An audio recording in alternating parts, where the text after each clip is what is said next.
Hello, everybody, and welcome into today's latest live broadcast. Today, it is Tuesday, the 1st of August, 2023. My name is CareyHolzman, and today I've got a review of a new mini PC, the CK11 from AceMagician. But first, I want to say thank you to everyone who's contributed even before the stream started. So, very quickly, let me say thank you to Frankie B, who sent a $50 Zelle contribution. And I also want to say thanks to the Super Chat contributions that have come in from Paul O'Brien with €2. He says, Daddy, it's your long-lost son. Hey, I didn't get any Father's Day cards in the mail this year, so I don't know about that. Paul O'Brien has now been a member for 2 months. Right on. Thanks for continuing to support the channel, son. And our good friend Buster, Peter Laycock, with a 10-pound contribution. Good evening, Carey and Marlena and everyone in the chat. All the best from Bonnie, Scotland, where the temperature in Edinburgh is 59 degrees Fahrenheit. It was 58 yesterday, wasn't it? It's 15 degrees Celsius and expecting rain tonight and tomorrow. There was some discussion of us getting some storms, but so far we've just had a little lightning. We could sure use it to bring those 109, 110 degree Fahrenheit temperatures down here in the Phoenix Valley. Alan Lindos contributes $7.77. Alan joins us all the way from Casa Grande. He goes, time to send in my early fee, Carey. If you want, use some of my early fee for a Gatorade. Please do so. Right on top of you. Thank you, Alan. And our friend Rick Lakes joining us from Minnesota contributes $10 and says hello. Welcome in, Rick. Always good to see you, my friend. Douglas Burchell has continued his membership as well and has now been a member for a full month. He says, what a great day to be a member. Hi, Carey and Camera Girl and chat. And of course, our good friend Planet Cryos, who shares some of his videos from his YouTube channel here on our channel. And show him a little love. Go over to his YouTube channel, subscribe, and watch his videos. Not right now, but you know, when you're done, when we're done here. Thank you, Planet Cryos, who contributes $3 via Super Chat. No Camera Girl today. She's given the day off. She needs a carry break. And I want to look at the Amazon website for this product, the product page on Amazon for the AceMagic. I can't really tell what's going on with regards to AceMagician, AceMagic.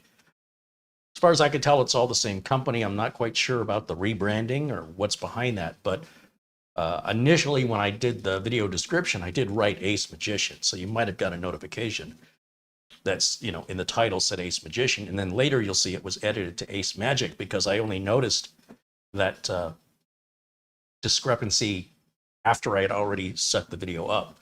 So, you know, didn't mean any harm by that. Hopefully that doesn't upset them. I just want to make sure that I get the naming correct. It is still the same company, so just be aware of that. Camrui, AceMagician, AceMagic all seem to be the same company. So if you're worried about quality or warranty, as far as I can tell, it all goes through the same place. Mark Gaines joining us from Northern Ireland with a 10-pound contribution says, hello, Carey and Camera Girl. Cheers, Mark. Thank you so much for your contribution and your continued support of the channel here. We try to be as sponsor-free as possible while bringing you content almost on a daily basis. Needless to say, it's extraordinarily expensive to make the content. And while I'm making content, I'm not earning any money aside from the 1/10 of a penny YouTube pays me for your view and any contributions that you so generously volunteer to help cover expenses. So I thank you all for keeping this channel alive and very active, and more importantly, for being a part of this amazing community. Those of you who watch who are not participating in our chat room during these live videos are missing half the experience. And I do hope that even if you don't consider yourself to be a social person, you'll consider hanging out in our chat room and at least saying hello. We just want to see more friendly people hopping into the chat room. All you got to do is not be a jerk. So yeah, if you want to be a jerk, you can go somewhere else. But other than that, you're all welcome into the chat room. We'd love to have more like-minded individuals in this amazing community and watch it flourish. Sarge Tech said, I sent you an Amazon gift card. He did. Sarge Tech sent a $5 Amazon gift card. Thank you so much for that, Sarge Tech. He's been contributing those frequently. And my bad for slipped my mind. I did send you a thank you on that, and I also got an email from Alan Lindas, who's in the chat room. He tested out the Feijing 4 terabyte drive, and he's been very impressed with it so far with regards to its performance, temperatures. Now, I haven't tested the Feijing 4 terabyte drive, but tell you what happened yesterday in the members only video. I was showing off some of the more current mini PCs I've been testing, one from Dell and two from HP, a 10500 from HP, 12500 from HP, and a 13500 from Dell. And the worst one is the Dell. Don't buy any of these mini PCs from Dell. They look like, got one over here, kind of like these. That's the HP. This one's the Dell. I thought, this was an older model Dell. And I thought, if the HP machines are so good, I wonder how the Dells are. And it was terrible. So then I thought, well, let's see how they've evolved over the years. So I bought a current model Dell. Doesn't get much more current than the 13500. It's got no USB-C port, only Gen 3 NVMe, and only one M.2 slot. It's terrible. It's absolutely terrible. The HP 12500 has two M.2 slots with heat shields, and it runs Gen 4 NVMe, and has USB Type-C, and it's just built better. So I was explaining how that 12500 was my new favorite of that style. That's called a 1 liter mini PC. And as soon as I got done with the broadcast, I got a phone call, and a viewer wants to buy it. So, of course, I should be careful, right? It is my favorite one, and I said as much. So I guess if I want to sell something on the channel, I just need to tell you it's my favorite. I don't hand out praise like, very often. So I said, yeah, look, it's no problem. They make a lot of, HP makes a lot of these 12500s. You can pick them up on eBay around $600. And then I put 64 gigs of RAM. No, I'm sorry, I put 32 gigs of RAM in it. That's DDR5. That's right around $100. And I put in a 2 terabyte Samsung 990, which is around $150. So for right around $900 with sales tax, you are looking at a rocket ship of a computer. It's dead silent, very compact, very small. And so I went and ordered another one on eBay. So I have it in anticipation to sell the one that I showcased yesterday, then immediately replace it with another one, and then I'll do the RAM and storage upgrade here on camera in a future video, maybe next week.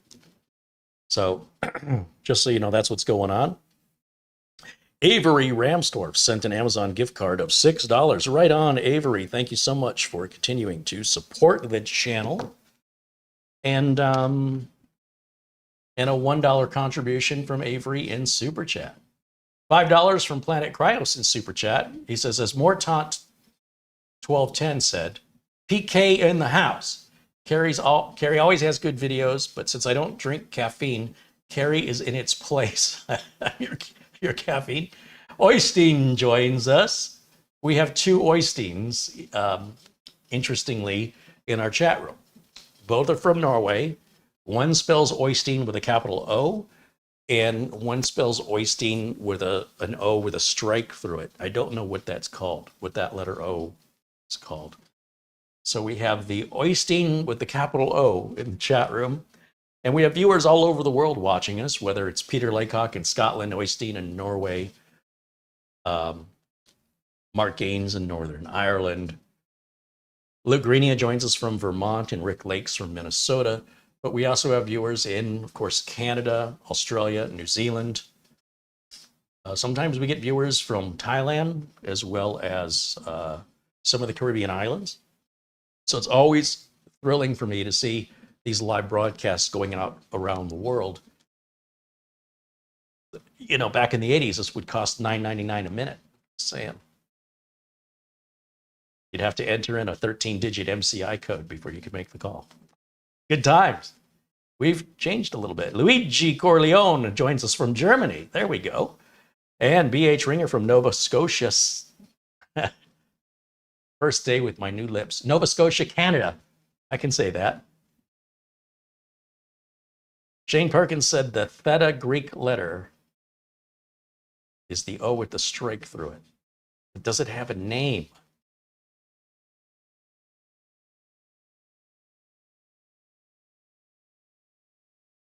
Or is that its name, theta? That doesn't sound right.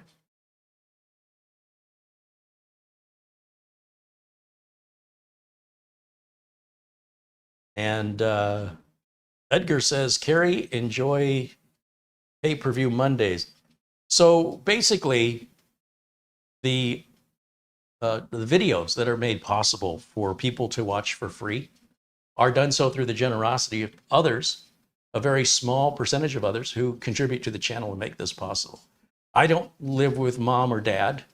That'd be tough since they're not around anymore. But you know, the rent and the electric bill and food and in all the equipment that I need, the broadcast, the internet connection, the phone, it costs money. And I don't know where people think that money's coming from. But I'll tell you one thing I don't have a lot of patience or tolerance for are entitled people with entitlement. As YouTube continues to degrade the value of a viewer, the viewers themselves, if they don't step forward in helping to contribute, then the channel will not be able to produce as much content, right? I mean, I have a day job of fixing computers, and I make a choice, a voluntary choice of volunteering my time on this channel to help spread my knowledge, or I can choose not to. No one's forcing me to do this, and I'm not getting paid to do it as much as what people think. And basically, through the contribution and support of my kind viewers, there are some viewers who seem to feel an entitlement that these videos are owed to them or that they require their approval.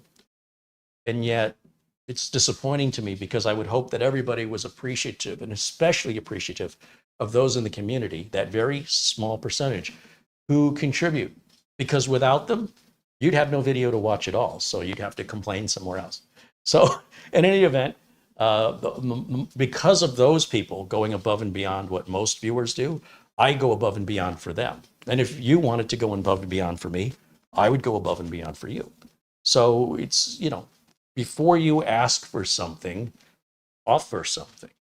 And if all you're doing is taking, and then you're complaining about what you're taking, or you don't think it's fair that other people get more than you get when they're contributing and you're not, I don't think that this channel would be the right place for you to be. That's all. There's lots of other YouTube channels to choose from. And we definitely want to have like-minded and kind individuals in our chat room. So if you're not that, I don't think you're going to be very happy here. So in any event, Planet Cryo says, sorry, that was Sarge Tech that said PK in the house. Well, see, it's not easy doing this job, is it? Thank you, Planet Crafts, for your $5 super chat. And what else we got going on here in the chat?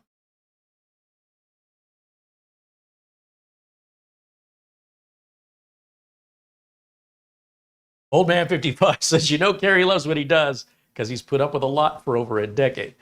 Well, yeah, I've been doing this business for over 30 years professionally. And, you know, when it comes to just regular customers face-to-face, there can be challenges.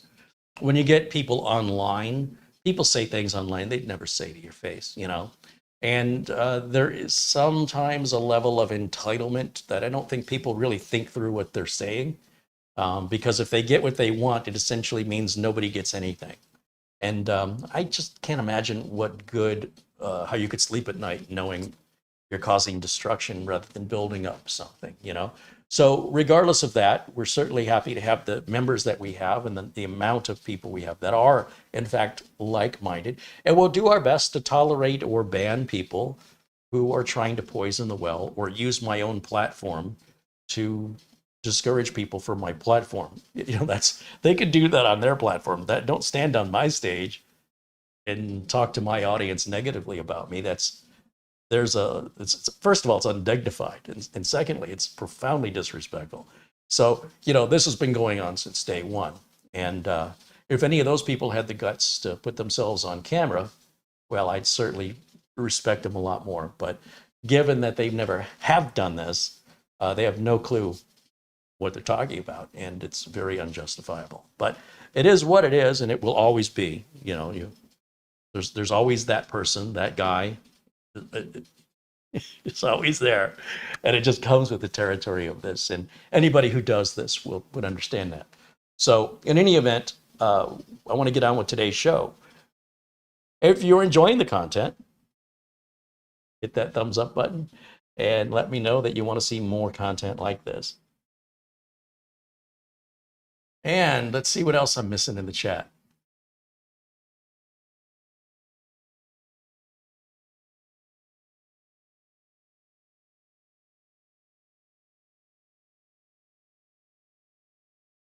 I think I'm caught up. Now, oh, Mats Olof joining us from Sweden, another country we're broadcasting live in. All right. And there's Frankie B joining in the chat, and Andy Kane. Welcome in, guys. Bill Knott says, great content. Thanks, Carey. Well, it's very kind of you to say, Bill. Thank you. All right. So now what I want to do is go over to the Amazon page where this mini PC is listed so we can get an idea of what's in this box. Oh, excuse me. As you can see, the box is still shrink wrapped. I've not opened or prepped for this in any way. The video is live, unscripted, and unrehearsed. As always, sometimes I'll take the mini PCs out, you know, and get them updated. But things have been extremely busy here. I'm still trying to get 4 more of the giveaway computers shipped out. And again, thanks to our community for making these giveaways possible. I'm not aware of any other YouTube channel that has given away as many computers as we have here. And that number's only going up. We still have another 20 or 30 more giveaways to go. And so when people misbehave, they basically forfeit their opportunity to receive anything, which is a real shame. So, you know, not enough they're getting the free content, but they get a free computer on top of it, and they still find a space to complain. Wow. Anyway, let me go over to Windows Capture. There it is. That's what I wanted, and that should bring up the Amazon page. Now, this mini PC is an Intel i5 11th gen. It's the 11320. It can go up to 4.5 gigahertz. It's got 16 gigs of DDR4 RAM installed, 512 gig M.2 SSD, and Windows 11 Pro is already installed. It supports 4K video output. It has Wi-Fi 6, which also has Bluetooth 5.2. It supports dual HDMI output. Of course, it's got a LAN jack. It's not just Wi-Fi only. It has USB 3.0 and a VESA mount for mounting on the back of the screen. But here's the deal. Literally, here's the deal. $329 with a $30 coupon takes this to $299. It says it's a lightning deal that is 73% claimed. All right, so this isn't like a bottomless pit. It's hard to believe we are living in a time where you can get an entire computer for less than the cost of a CPU, like a desktop CPU. And yeah, you're getting a CPU, a cooler, a motherboard, RAM, storage, operating system, power supply, case, and Wi-Fi card, all for under $300. These are good times we're living in, let me tell you. There's some pictures of the unit there, and it will support up to 3 monitors at the same time. Now, it is Wi-Fi 6, not 6E. And it's Bluetooth 5.2, not Bluetooth 5.3. So it isn't the best money can buy. However, it may be the best you can buy for the money. So that is how they're promoting it here. And I've just basically copy and pasted all this information into the video description below the video. And a link to this Amazon page is also in the video description below this video. If you use that link to make a purchase, I make a very small commission. And I don't know who you are or where you are. All I know is what was sold for what price so that Amazon can justify to me what my commission earnings are. I don't know who you are or where you are. So it's a nice anonymous way to support the channel. And you don't even have to buy things that, like if you clicked on the link that brought you here, but you weren't ready to make a purchase yet. But while you're here, you go up to the search engine and you type in, I don't know, you need back to school supplies. Anything you buy on this browser visit is still going to cost you the same. The shipping's all the same, but I do make a small commission literally on any purchase during the browser visit from my link that took you to Amazon. And again, a very nice anonymous way to support the channel. And once again, nothing I'm getting rich off of, but at the same time, every little bit helps and it all adds up. Now, let me get back over to camera one. There I am. And as you can tell, we've got the new camera set up now. Those of you who joined me yesterday, we played around a little bit with the color on it. You noticed the image is a little sharper. Or I don't know, maybe you think the image is worse. Let me know what you think. We're now on the Sony camera, a pricey one at that. And one that's made possible by our good friend, Peter Laycock. So once again, a huge, huge thank you to our good friend out there in Scotland. Now, if I go to, let's see. Just looking here in the chat. Giordani wants me to check my phone. All right. I will do that. Giordani is another great member of this community who joins us from New York. Giordani sends $20 via Zelle. Right on. Thank you so much, as always. Also, a couple of Amazon gift cards have come in. Ron Barnish with a $10 Amazon gift card. Paul O'Brien.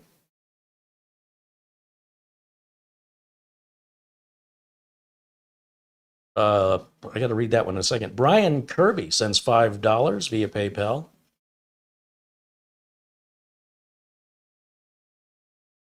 And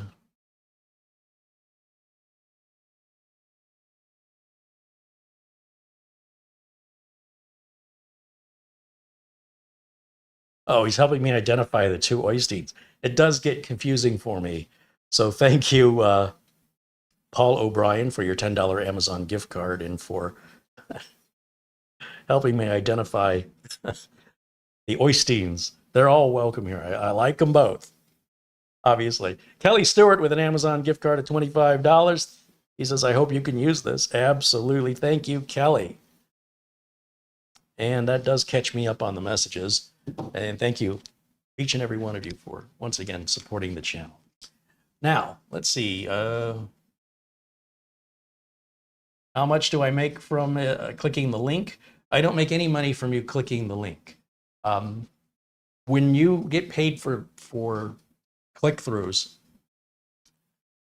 that is essentially like when you click to watch this video, there's a certain amount. It's a fraction of a penny. I'm not sure what it's under a tenth of a penny. And then the longer you stay, the more that starts to crank up. So YouTube is about watched minutes, not necessarily about views. But when you look at your analytics, you'll see how many views you've got and how much money you've earned. And so it's very easy to correlate views with money by averaging out the view minutes watched. Now, other types of advertising where there are banners and you got to click on the banners, there's two different payments on those. That is, when you click on the banner, the company paying for that will pay a couple pennies. And then if you make a purchase after clicking on the banner, then the company, it's hard to explain this. The company that makes the sale pays the advertising company more if the advertisement resulted in a sale. So the advertising company makes a small amount on a click. Yeah, they're going to charge a small amount just to display the ad. And then if you click on the ad, they charge a different amount. And then if you make a purchase as a result, they charge the other company for the advertising more. So essentially, there's three different ways that people are billed for advertising. What we do here on Amazon, both on Amazon, but here on YouTube, is we're more or less sponsor-free. I don't have a traditional sponsorship setup. Companies that want us to review their products, if we're interested in their products, may reach out, or we might reach out to them and send us a product for free in exchange for the exposure to a very highly targeted and engaged audience. This product here was sent to us from the folks at AceMagic, just for full disclosure. I did not buy this. Those HP, 1 liter PCs, all of these have all been purchased using revenue generated from your contributions and some sponsorship revenue from the non-traditional sponsorship we have. That's folks like RoboForm that are offering you guys 30% off if you're a new RoboForm customer. Anytime somebody signs up for RoboForm using our link, somebody who's never had RoboForm before, RoboForm pays us. But just by clicking on the link and going there, nothing. We don't get paid anything. It's sort of a pay for performance kind of sponsorship deals that we have worked out with literally everybody. If it's Acronis, Malwarebytes, the Windows and Office license keys, the more you guys buy, the more money the channel gets in commissions. More traditional sponsorship is more like a TV commercial, where an amount is charged to create the commercial. They call that a pre-roll. Oftentimes it's a pre-roll, and it's an advertisement. It's a commercial in the regular sense of the word. I don't know how impactful those really are in resulting in sales, but it's kind of like shooting arrows in the dark. You don't quite know if people are skipping past it. Sometimes there's integrated ad placements that people will do. And of course, those cost more money because someone's got to pay to make the video. And then you got to pay to air the video. No differently than a commercial on television. Someone has to write the commercial, film the commercial, edit the commercial, sound mix the commercial. And that costs well over $100,000 for a short commercial. Once you've got that commercial, then you pay entities to air it. And depending on what time of day and how popular that channel is at that time of day, determines the ad rate. It has nothing to do with results. That's how it is. That's what you pay. Everybody pays the same. With YouTube, companies want to see results, right? And I don't want to get involved in letting companies down if the results aren't what they were promised or what were expected. So this way, I think it's a fair system all the way around, that if you guys take advantage of one of the offers we have specifically for you guys, then we get a little kickback from that and the company gets a new customer. There's something called customer acquisition cost. And every company knows that number. If they're a big company, whether it's a credit card company, if you're in business, you have to get customers. It costs money to go and get those customers. It's pretty unusual for customers to just find you on their own. And so we're trying to do things a little differently here, in the sense that we don't want to beat you over the head with commercials. And furthermore, it's not really what I want to do. As a professional computer technician, I don't want my integrity questioned, or for me to appear biased to a manufacturer that is paying us, unless I'm already biased because I like the product. So the Windows and Office license keys, I use those in my real business for my real customers, and I have for years. RoboForm is something I've been using for over 15 years. Acronis is a product I've been using since at least 2009. So of course, I want to reach out to these companies that I rely on in my business. And I've reached out to many more. But these are the ones that have agreed to work with us. And we're very happy and honored to have them with us. So just to clarify, that's how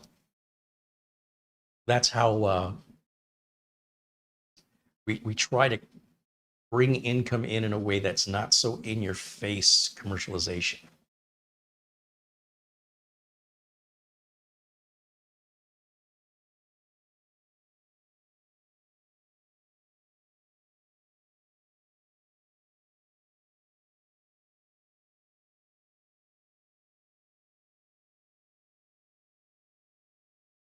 So in any event, check my phone one more time. We'll get this package unboxed and see what's inside here. Just want to make sure I'm all caught up. Holy cow. A nice contribution once again from our good friend, Peter Laycock. He says, this is for anything you need, from your friend, Buster. Buster, thank you so much.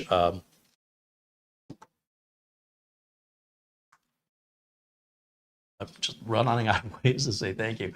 I cannot express my gratitude for the generosity from our good friend Peter Laycock. And I've got to tell you that this would be a very different channel without him. So if you see him in the chat room, be sure and say hello and say thank you. when we talk about sponsorships, the closest thing we have to a real sponsorship is Peter Laycock, and he's not selling anything. It's very strange. But of course, our deepest gratitude to our good friend Buster. That's what we call Peter Laycock. Call him Buster. All right, let's get this opened and see what we got in here.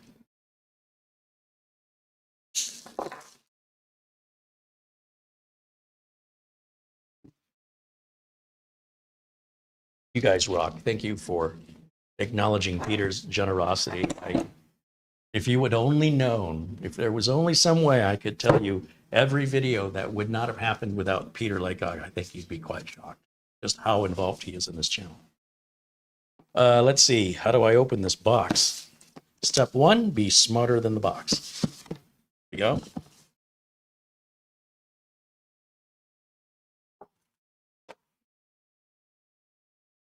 Product specifications, I guess they use the same box for the CK10, CK11, TK10, and TK11. So they just check the box, what's inside for each one in order to avoid having to spend money on different boxes, right? If we can repurpose the same box, makes it cheaper. That means they can sell it for less and you can save money. Here's our instruction manual. And inside, it looks like this. Take this out, set it right over there. Styrofoam. Then we have this box right here, which is going to have our power supply, power cable, and a little baggie that keeps things from moving around in there during shipping. We've got some screws. We've got a Mickey Mouse power cord. We've got an HDMI cable. We've got our power brick with a barrel style connector. And we have, came out of its bag, we have a metal Visa mount. And this is used if you want to hang the mini PC behind your monitor or hang it on a wall, hang it at the side of a desk. And yeah, I'm going to go ahead and put the power cable back in there since I already have a regular, it's pretty standardized power cable. And I don't need the HDMI cable, and I will not need these screws. And then we'll put this back in here. Now, this power supply has no name on it. And I have to warn you that if over the years of ownership, you've put this in a box or set it aside somewhere, you got to be very careful with which power plug you plug into these devices, because the wrong power plug could create a fire, or at the very least, let the smoke out of it. We all know it runs on smoke, and if you let the smoke out, it won't work anymore. So it always disappoints me when companies don't put their name on the power supplies. On these mini PCs, a lot of times they're buying the power supplies from a power supply manufacturer, and they're not branding them. So what I'll do is I will grab my label maker or a silver Sharpie, and I will simply write on it. In this case, we have a CK11, so we'll I'll write CK11 right there on the side of it.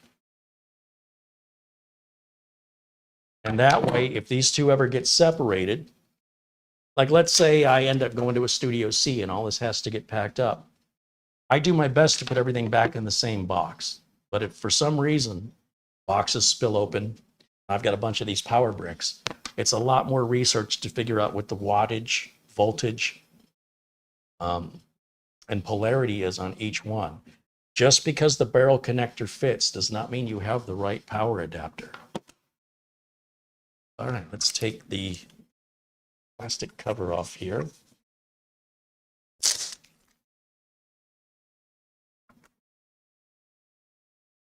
Paul O'Brien contributes €5. He says, that's right, folks. Carey only gets 1% of one set, i.e. one tea leaf from a bag of tea leaves. Now make me a cuppa. I don't really think it adds up to that much, to be honest. I think a tea leaf would be more. All right. I'm not complaining about it. I'm just sharing with you the challenges behind the camera that some people never stop to consider. And because of that, I feel the need to have to explain it, although those of you who contribute obviously know and understand what I'm up against. The people who take what's being offered for free, give nothing, and then complain, they don't have a clue as to the risk I'm taking doing this financially. You know, my hope is that things will turn around. Something will happen and an opportunity will open. Until then, it's sort of getting by every day, waiting for that ship to come in. So far, it hasn't happened, but you know what? With your support and with nothing else, with your kindness, certainly makes it worth doing. Louis Grego with a £5 contribution says, hello, Carey and everyone in the chat. I hope everyone is well today.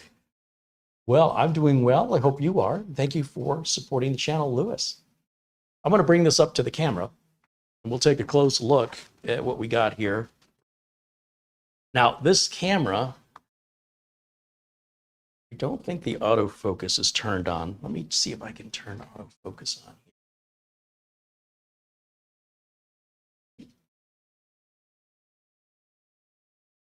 Just bear with me for a second. It's a new camera, and I'm not quite sure where all the buttons are. Okay, I think this is going to work. All right, so here's the front of the unit. Kind of like the texture of it, kind of a rough texture. So that should hide fingerprints really well. It's kind of a gray color. We've got our power button with a green sticker next to it for some reason.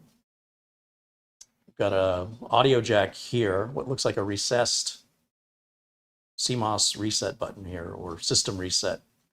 2 USB 3s and a USB Type-C. Over here, a VGA cable. This could be very useful if you have an older monitor. It's pretty unusual to see that on systems today. Come around to the other side and we just have vents. And then if we look on the back, we've got 2 more USB Type-Cs. We've got our 2 HDMI outputs. We've got our Ethernet. And we've got our power plug right there. This down here is called a Kensington lock. This is, you can use a steel cable to bolt this down if you're in a place where you're afraid this might grow legs and walk away. We've got some Go Faster stickers on the top.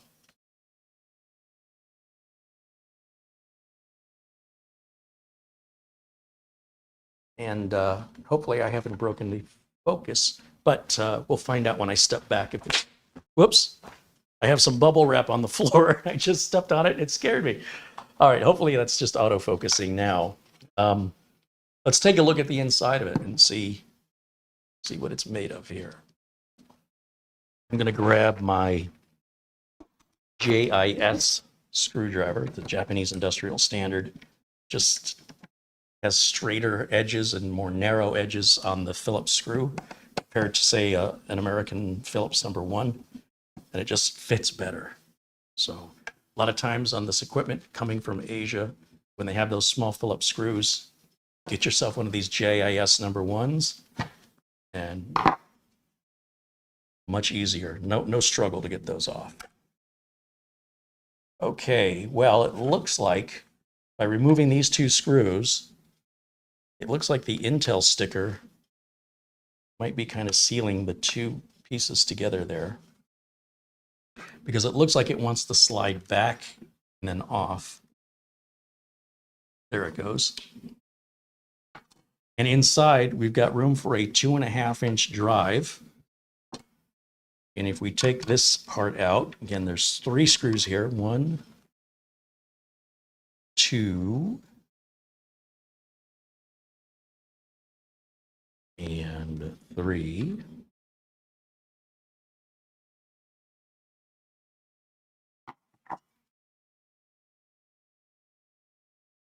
So you can add a 2.5-inch mechanical or solid state drive. Now inside, let me bring this up to the camera. This is decked out really nice.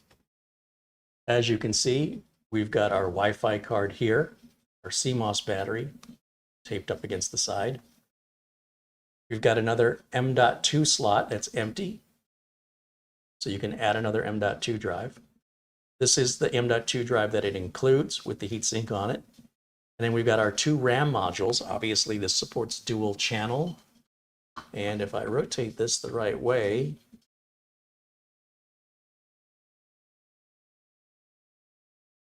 you'll see there's 2 sticks, 8 gigs each, made by Lexar. So everything you need to get at, it's very, very easy. And you can see the back panel exposes the ports that way, but very easy to get into, very, very upgradable. There is some tape on the SATA connector if you're going to use a 2.5-inch drive in there. And that's obviously what that bag of screws is for, not only mounting that VESA bracket, but also for mounting, securing a drive into this tray, you know, if that's something you want to take advantage of. So for $299, to have it this upgradable is almost unheard of. A lot of times on the budget end of these mini PCs, a lot of things are soldered down, and a lot of options for upgrading aren't possible because the sockets cost money. It's cheaper and more reliable to solder stuff down. It does make upgrading impossible when they do that, but you know, if most people don't upgrade their machine anyway. But I like that you can add a second M.2 in here. Let me put it back together. Let's turn it on and see what kind of performance numbers we get out of it. Typically, you're going to get a mid-range storage and mid-range RAM. That's pretty typical on this. And they do that in order to make it much more affordable. When you go up in performance even a little bit, it makes a significant increase in the price. It's not really,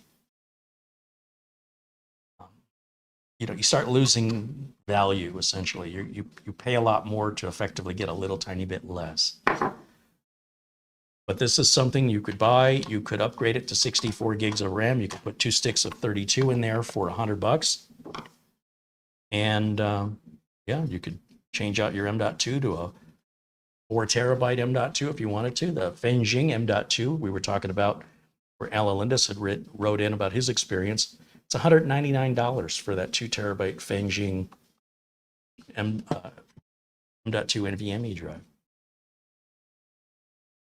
And there is a QR code on the front of the unit for using WhatsApp to contact customer service, since they are located in China, Hong Kong.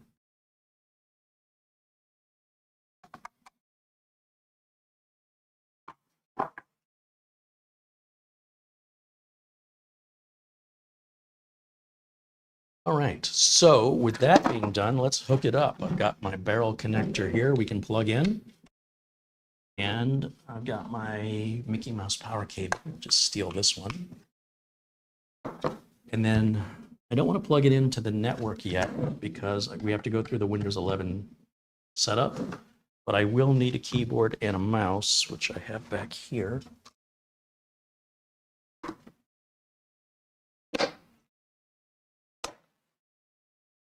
And my dongle for the keyboard and mouse I'll plug in right up front. And let's see what it's like. Are you ready? Here we go. Let me go over to my HDMI input first. HDMI input. I'm going to put myself in a corner here. Oh, right about there ought to be good.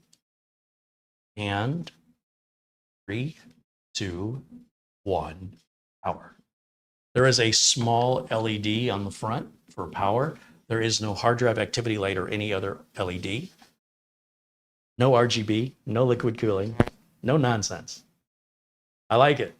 We're off to a good start with this, and a very, very attractive price point. I can't stress that enough. It's hard to believe we're standing here talking about a very respectable amount of performance, storage, and RAM with a modern operating system that meets all the requirements of that OS, such as a TPM module, all for under $300. That's insane. My first computer cost me $1,200, although that did include a green screen 40 by 80 column monitor. It was a 28612. Not 1200, not 12,000, 12. And you can turbo boost it to 16. 16 hertz, not megahertz. Hertz. It hurts me to say it.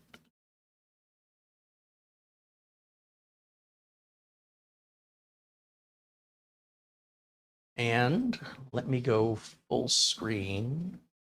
Luke Greenia says, love my AceMagician CK10. It's rock solid, and thank you. Right on. Always nice getting updates from people who own these to see what they're like to live with. It's one thing to review it. It's another thing to live with it sometimes. So it's nice to know that the way he's living with it is pretty much exactly the way we've showed it. Kelly Stewart. Talking about something in there. Good to see you, my friend. Kelly joins us from California.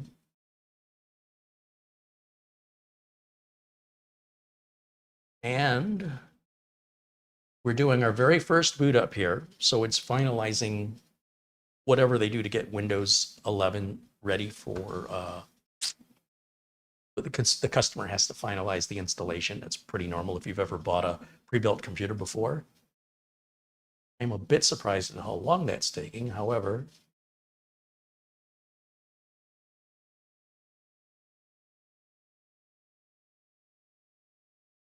Kelly Stewart says, look further back.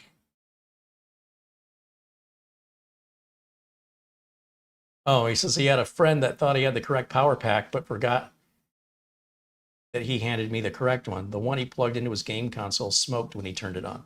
The power pack or the console? Because I wouldn't be surprised if the console smoked. It's a hard-learned lesson. It can be a very expensive lesson to just assume because the plug fits, you've got the right adapter. Barrel connector plugs are so commonplace these days. Very important to ensure you've got the right unit. That's why when it's brand new, that's the best time to get your label maker out. Sony does a good job. On Sony power packs, they label everything Sony, you know.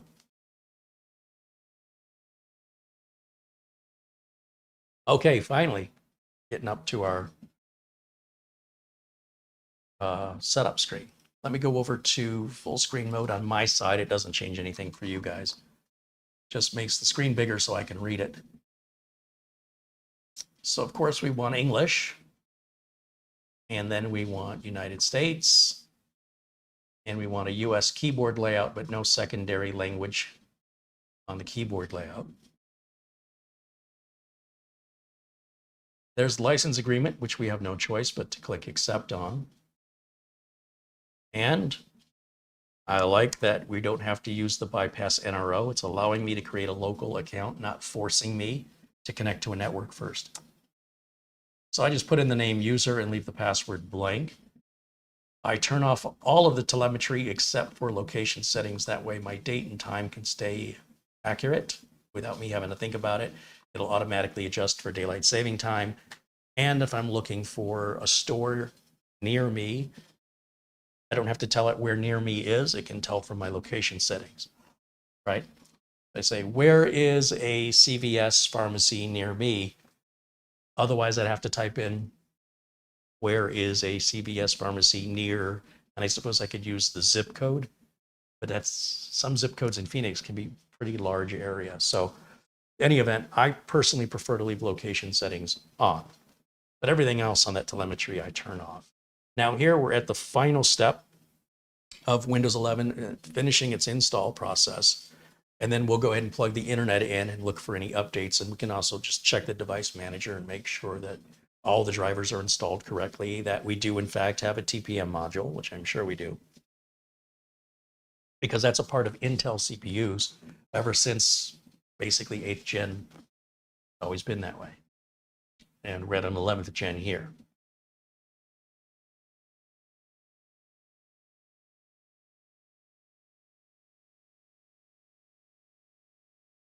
Lewis wants to know the base clock speed on this. We're going to find that out here as soon as it's done with the initial Windows 11 setup. It does feel a little slow to me. I don't expect it to take this long. So I'm wondering if that's a result of the NVMe drive they're using. Because 16 gigs of RAM should be fine. and the speed of the processor should be fine. So far, it's been completely silent. And there we are at the desktop. Now I can grab the internet cable, or the Ethernet cable, plug that in here, and we'll give that a second to obtain an IP address.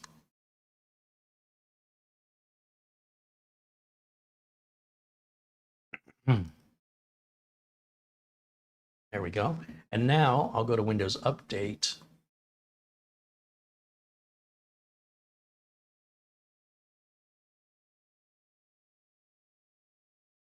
This is the thing you should do first thing whenever you get a brand new computer.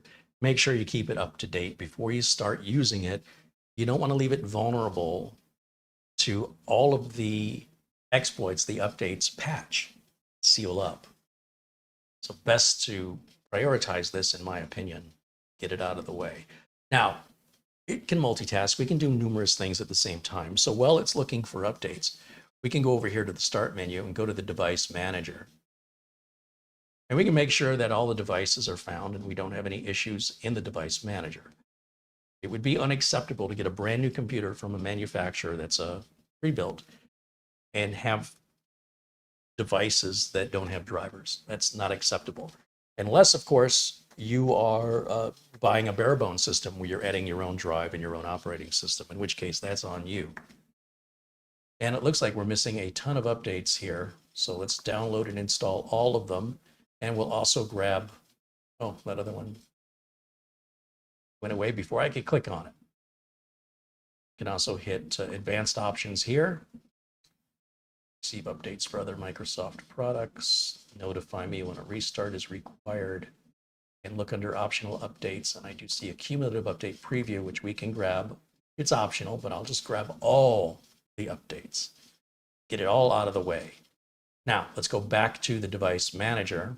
Now let's take a look at what we have for a network card, if it's 1 terabyte or 2, and if it's Intel or Realtek. So we'll go over here under Network Adapters, and it appears to be Realtek Gigabit Ethernet, so it's not 2.5. And Realtek also makes the Wi-Fi adapter. It's Wi-Fi 6 and Bluetooth 5.2. With regards to Windows version, we can right-click on the Start menu and go to System. This will tell us which CPU we have. It appears to be running at 3.2 gigahertz. It recognizes the 16 gigs of RAM, 15.8 gig is usable because our onboard graphics card needs some RAM. You'll notice whenever you buy a graphics card, it comes with its own RAM. But when you're buying an integrated GPU that's built into your CPU, then those systems have to borrow from system memory. So that's what that is, if you're wondering why some of your RAM's not available. We do have Windows 11 Pro installed from the factory, version 22H2. That's what we want to see. Version 23H2 should be out probably sometime in October. And that's a big annual update. There'll be a 24H2 and a 25H2 likely.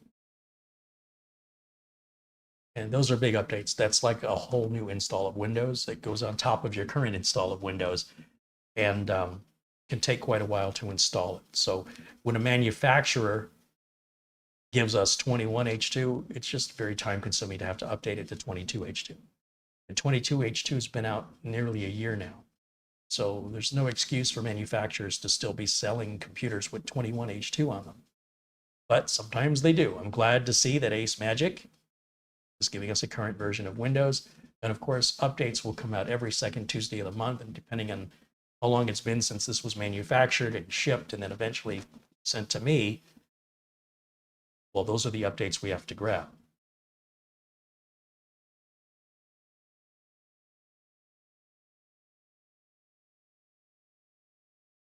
Christopher wants to know if there's any drawbacks with mini PCs.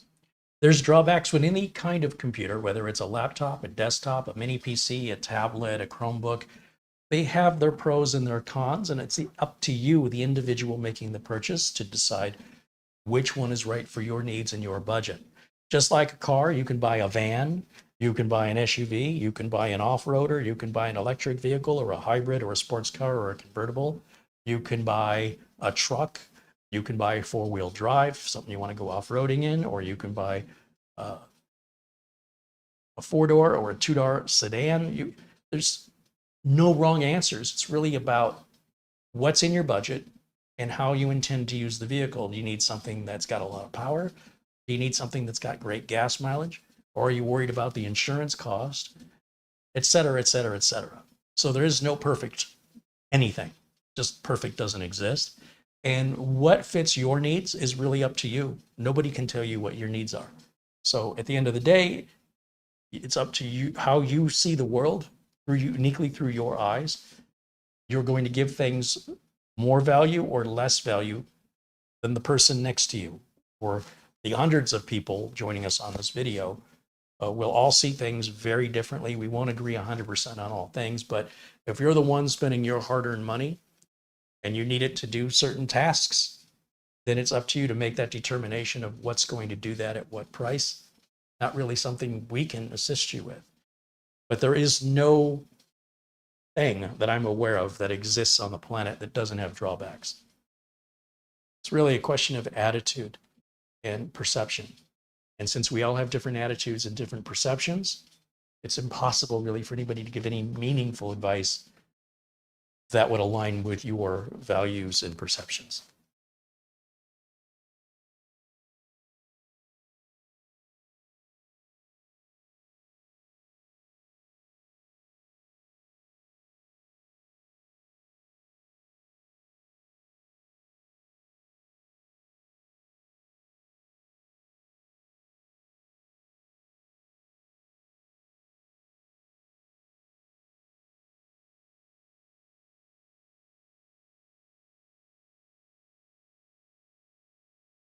Kinetic Plastic said it's so hot my cat sat in her water bowl and is now sprawled out in front of a box fan with a water-cooled belly.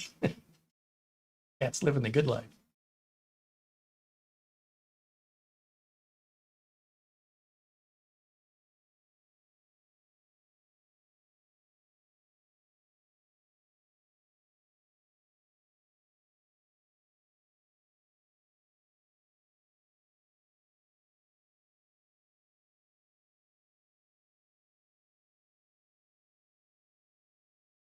All right, this update's going to take a few minutes. So while that is installing, I'm happy to address any questions you guys have if they're answerable. Can't answer if you're going to like this. Will I like this? Will this make me happy? I don't know you. No idea. I do encourage you, though, if you're curious about a mini PC, the best advice I think anybody can give you is to purchase one. And if you purchase it from Amazon, you have a 30-day free return window where there's no expense to you to return it. Then, when you've done that, come into the chat room and tell us what you thought of it. Was it the best thing ever? Was it terrible? We could send the same computer to 5 people, and 3 people think it's the best thing ever, and 2 people think it's a piece of junk. Who's right and who's wrong? So it's nice to get like a consensus, right? Overall, do more people like it, or do more people hate it? Or is it 50-50, or is it overwhelmingly positive or overwhelmingly negative? We need to collect data from real end users, not from benchmarks and not from YouTube personalities. That's all meaningless nonsense. We need to hear from real people who spent their real hard-earned money and whether or not it met their expectations.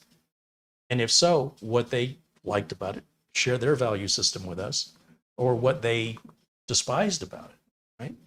And in fact, I need to change my power settings on here because it's trying to put the screen to sleep on us. Edit the power plan, and we'll change this to turn the monitor off after 3 hours. I never want to put a computer to sleep, never, ever, unless that computer has batteries. So a tablet, a laptop, those you definitely want to use sleep on.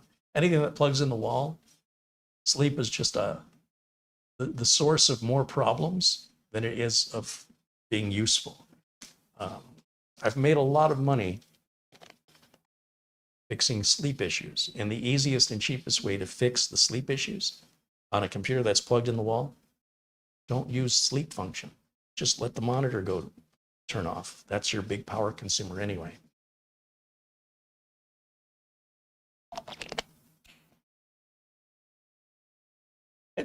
Has anybody purchased a mini PC that they ended up not liking and sent back? Maybe that's a good place to start. And if so, how long ago was it? What was the make and model? And what was it that you didn't like about it? Because I think overwhelmingly, from the anecdotal information I have from viewers, 85 to 90% of the viewers who buy these are very, very impressed with them. Most people have their expectations completely blown out of the water when they see how small these things truly are and just how responsive they are. It's usually better than what they thought it was going to be. Kinetic Plastics said, I have 3 mini PCs. 2 are Dell Optiplexes. They're Gen 6 i5s. He's got an Intel NUC 7th Gen i3. They all perform various tasks, and he says he loves them all. Sarge Tech said, once people see mine, they want one. Yeah, well, seeing it in person, obviously, where you can get some hands-on, be second best to actually just buying one. But, you know, we're living in such a great time where, at least here in America, we can order from Amazon, have it brought right to our front door. All you got to do is click the mouse. And then on your own time, you have 30 days that you can send that thing back to Amazon for a full refund. And it didn't cost you a penny if you send it back. And then it almost seems like it's too good to be true. It almost seems like that's just crazy good customer service, that any hesitation about buying something is completely removed, because whatever reason you're hesitating for, you can't justify that anymore. And I don't know if Amazon will continue to do that indefinitely, but how are you going to feel if they stop the free 30-day returns? And now, let's say they don't do that anymore. Now any concern or anxiety about whether or not you should buy it is going to take a very different response. I will have a completely different response to you if that day comes. But to be able to take advantage of these deals, such a great price, you have complete peace of mind. Amazon isn't going to steal from you. You don't even need a reason for sending it back. You just could have changed your mind. At least that's how it works for Amazon Prime customers. And then come into the chat and share your experience with us once you've decided if it's a keeper or a returner and why. And that will help other people who share a similar view that you share. And then, of course, overall, a consensus from people overall. Do most people like it? Do most people not like it? And the only way we can get that very valuable and very accurate information is hearing from you about your experience. If you're looking for any reassurance about your experience, there's nothing I can tell you. There's nothing anybody can tell you. Nothing replaces experience except experience. So I would suggest, if you're that curious about it, take the plunge and give us your feedback. Greg Orsman said, Carey, the UM790 Pro that I ordered arrived last Friday. I followed your lead. I purchased 2 Fangjing 2 terabyte NVMe's and set it up in RAID 0. I love it. It's incredible, isn't it? Just make sure you do like an Acronis image in case your RAID fails, because if either drive fails on you, and they will fail in time, nothing lasts forever, then you can just restore your image when you replace the drive. Don't expect it to fail, but be ready just in case. Hope for the best, expect the worst. I've been on my UM790, I've got I think the same setup, isn't that what I put in there? 2 Fangjing 2 terabyte drives. I can't remember which drives I used. And yeah, incredible crystal disk mark results. Nikki wants to know what brand and megahertz SODIMM would be good with the UM790 Pro. Pretty much any brand should work. I tend to buy a company called Team or Team Group, same thing. But literally any RAM being sold that meets what's already in there should work. So take a look at the megahertz of the RAM you've got now. People focus on megahertz. They really should be focusing on CAS latency, and nobody ever talks about it. But regardless, anything you buy that's, whether that's DDR4 or DDR5 that unit takes, should be fine. The more money you spend on the RAM, if you're concerned about video performance, the faster RAM with a lower CAS latency can cost twice as much. So if you're looking at RAM modules that are, let's say, $100 for 64 gigs for DDR4, you're looking at around $200 for ultra fast 64 gig DDR5. You can still find DDR5 64 gig for less money. But generally speaking, the less you're spending, the less you're getting in performance. So depending on what your budget is, buy up to your budget, what your budget will permit you to do. But as for any particular brand, it shouldn't matter. Whether it's OLLY or Crucial, Mushkin, Lexar, Corsair, Team Group, Silicon Power. Yeah, they're across the board, they work. Just the question is regarding performance, if that's important to you. As I mentioned earlier, there's a disproportionate payment for performance. The more you spend, the less value you're getting out of it. But if that's really important for you to have, let's say, 5200 speed DDR5, expect to pay about $50 more than, let's say, 4800 DDR. And whether or not you would notice it, especially if that 5200 DDR5 is at a higher CAS latency, you've just basically tilted the other way. You increased your frequency, but you dropped your latency. So yeah, I'd say buy what you can afford. I use primarily Team Group is the brand I use.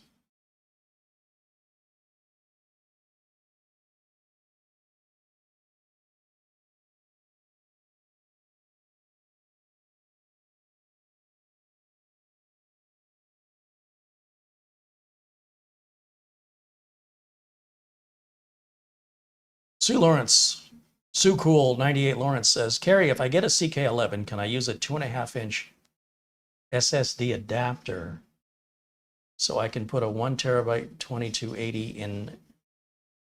No, you just plug your 1 terabyte 2280 right into the M.2 slot. Why would you use an adapter?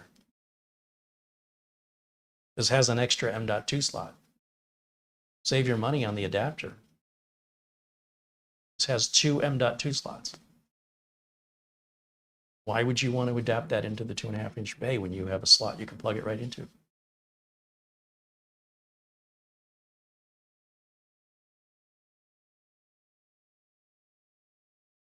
Lou Greenia says, Acronis is your friend. Well, they are if you pay them.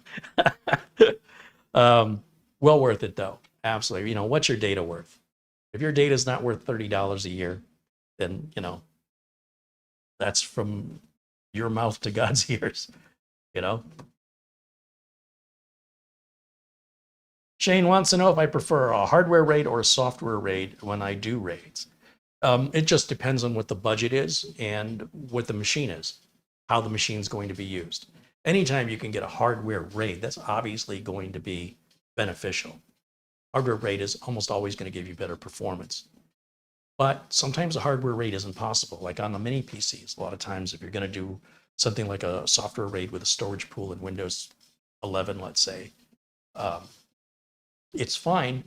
It really doesn't matter as long as you have backups. If you're into it for the best performance possible and nothing else matters but performance, then you can only consider hardware RAID. But if you're in a mini PC where that's not a possibility, but the mini PC does support, like in this case, we've got the 2 M.2 slots, we could enable storage pools and create a RAID array on here. Just would not be our boot drive in this case. So, we could partition it. We could put a 2.5-inch SATA drive, make that our boot drive, and then RAID 2 M.2s together in storage pool in Windows 11, and then use that as a giant fast D drive, if you will. So there'd be no other way to accomplish that, quite frankly. So you don't really get a preference of hardware or software. You get what's available, and what's available is based on how much money you're willing to spend. And as long as you have a backup of your data anyway, it's irrelevant with regards to reliability. It's about performance. You're just going to get better performance across the board with a hardware RAID controller. Obviously, you get better performance from a discrete GPU than you would from an integrated GPU. And you get better performance from a discrete RAID than you would from an integrated RAID. Unless some motherboards do have an integrated discrete RAID. Just to muddy the waters. All right, restart is ready. Let's go ahead and restart it. And when it reboots, we'll go back to Windows Update and check again for more updates. And we repeat that until there's no more updates available. And then we can run CPU-Z or Crystal Diskmark and see what kind of benchmarks we get out of the included storage. I don't expect it to be a screamer because, again, in order to keep the price low, they're going to get us right down the middle with everything. So a machine like this might benefit from 32 gigs of RAM rather than 16. And that would mean replacing the 2 8 gig modules with 2 16 gig modules. And then perhaps even a faster M.2 drive, but if they've got a heatsink on that one and that's not a fast one, I would be concerned about heat and making sure you buy a drive that comes with a heatsink on it. Because it looks like, well, it's hard to tell how tall of a heatsink you can get away with. Although optionally, you could put a very tall heatsink on a very fast M.2 drive and just keep that 2.5-inch drive bay out of it. And that'll give you a lot more room for a heatsink. Faster you want it to go, the more heat it's going to generate. And these little boxes, well, there's not a lot of airflow in them. So you've got to be aware of that. And if you're going to be a heavy I/O user with a high performance drive, then sacrificing the 2.5-inch drive bay so you can have a proper meaty heatsink on your M.2 would be a sacrifice you'd have to be willing to make. But at least it's an option, right? Some mini PC designs, there's nothing you can do. They give you a little tiny area for your M.2. And if you put in something high performance that overheats, too bad.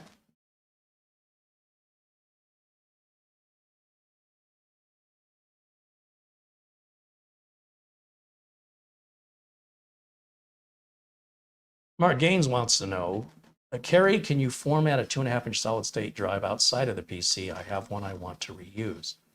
Yeah, I use a 2.5-inch drive. That's a SATA to USB adapter cable. They sell them on Amazon for right around $10, $12. And it's just a plug. It plugs into your 2.5-inch drive, and the other end is USB, and you plug that into a computer with an operating system on it, obviously. And then you would just use it as you would any other USB drive. You can format it, you can create, delete partitions, whatever you want to do.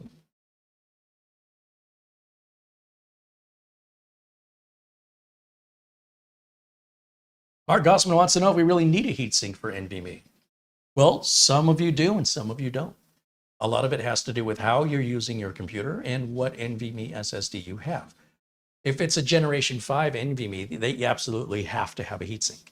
If it's a Gen 4 high-performance NVMe, it's likely going to need a heatsink. If it's a high-end Gen 3 drive, you probably get away without a heatsink. But again, all of the information could be the other way around, depending on how you use your computer. So the answer to your question is, yes, you might, or no, you might not. It depends on you, your drive, the enclosure it's in, or the case that it's in, and how you're using it. So sometimes people are looking for answers to questions that don't have a specific universal answer. If you're looking for that kind of answer, you want to go to the world of Apple. You see, in Apple, everybody gets the same thing and everybody pays an outrageous price for it. They limit what you can do and they dictate how you can do it. And it applies the same for everyone universally. The benefit of the world of the PC is the uniqueness of choice, freedom to designing within any budget you have, whatever more important. Maybe more RAM is important to you. Maybe more storage is important to you. Maybe faster storage or faster RAM is important to you. Maybe faster RAM and faster storage with a lot of RAM and a lot of storage is important to you. So you can range the gamut from something for $50 that answers your question to $3,500 that answers your question, depending on who's asking, what their budget is, and how they intend to use the machine. So in the world of Apple, you can say what you want, and then you can pay and get the same thing everybody else gets.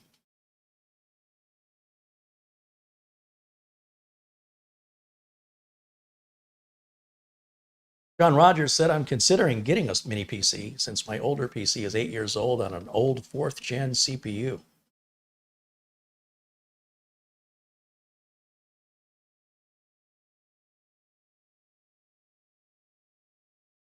Sounds like it's time. Eugene Hildago joins us and says, hello. Can you run CPU-Z, please? Yeah, I will run CPU-Z here once we're through with the Windows updates, for sure.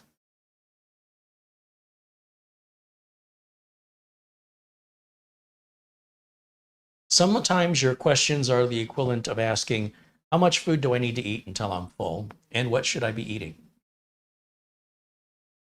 I don't know your allergies and preferences, and I don't know how hungry you are or how much you normally eat. So these are very subjective, personal decisions each of us has to make individually. What I try and do is provide you with the information so that you can make that decision yourself. I can't make your decisions for you. Not without getting to know you a lot better. Usually a 90-minute phone consultation is what's required to determine, like on a computer build, what motherboard we use, what case, what processor, what RAM. Obviously, the budget is going to be a big factor in that, whether or not they need liquid cooling, or they're going to be overclocking, or need RGB. They need something portable, if they need something for rendering, if they need something for gaming, if they need something that's very inexpensive but reliable. It's easily a 90-minute conversation. So people pay for that. It's not something I do for free. Obviously, I don't have lots of time. So, well, people are waiting for me. They're usually waiting for me with cash in hand. And if you keep them waiting too long, they'll find somebody else that'll take their money. So when it comes to answering questions on a technical level of what the machine's capable of, I can answer those all day long. What's the performance like? What's it cost? How upgradable is it? But when it comes to how you're going to use it, what your budget is, and what your preferences are, I don't know you. So my goal here is to provide you with that information so that each and every one of you can move forward with the knowledge you've been given to make the right decision, or at least, know if you're going to buy from, say, Amazon, that you have that 30-day return policy in case you just want to experiment a little bit, try it out. All right, I want to get rid of this colorful little icon down here. That's going to be under search permissions, history. And we scroll down to search highlights. We turn that off, and that gets rid of that little cartoon down. Then we can go back to Windows Update. We'll hit retry all, and I'll turn on to automatically get updates in the background as soon as they're available, because that's pretty darn important.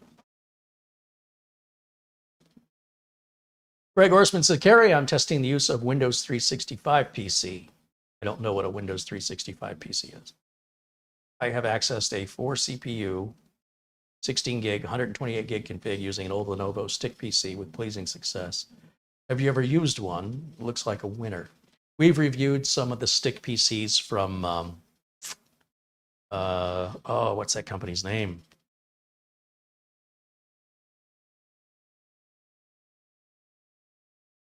It's right on the tip of my tongue.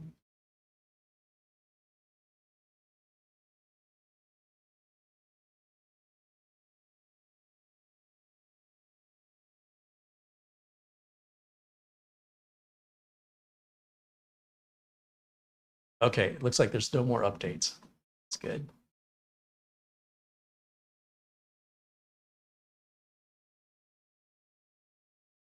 So the stick PCs, I think, are just too slow. But if you're using them, for like a streaming to the back of a TV or something, They can be very, very useful for that dedicated purpose. I wish I could think of the name of the company. We reviewed about 3 or 4 of them from these folks, and then ended up giving them to Mitch, and he's using them over at his house. He's got them plugged into his TV, and he really likes it. Let me hit YouTube and see if I can find my video. It's bugging me. I can't think of the name of it.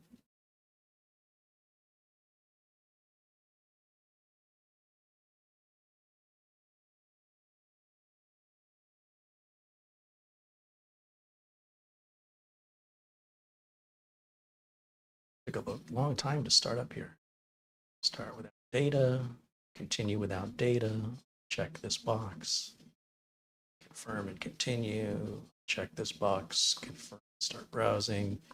All right, let me close it and reopen it to get all that nonsense away from the screen. Microsoft Edge is so noisy. All right.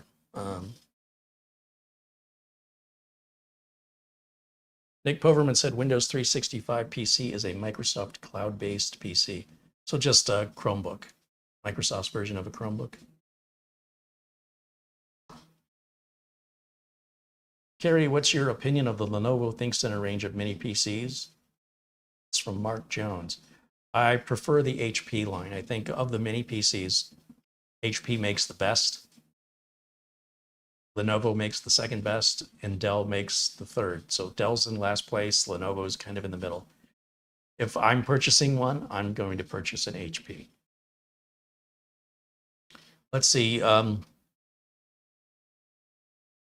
go to YouTube. Let's type in CareyHolzman stick PC.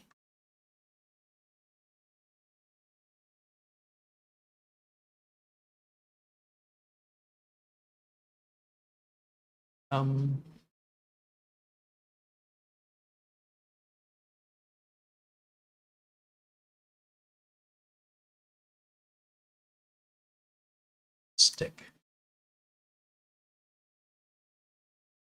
4K stick.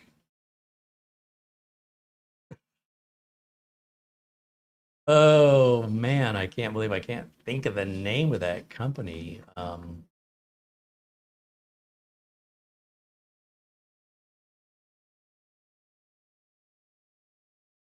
It's not right.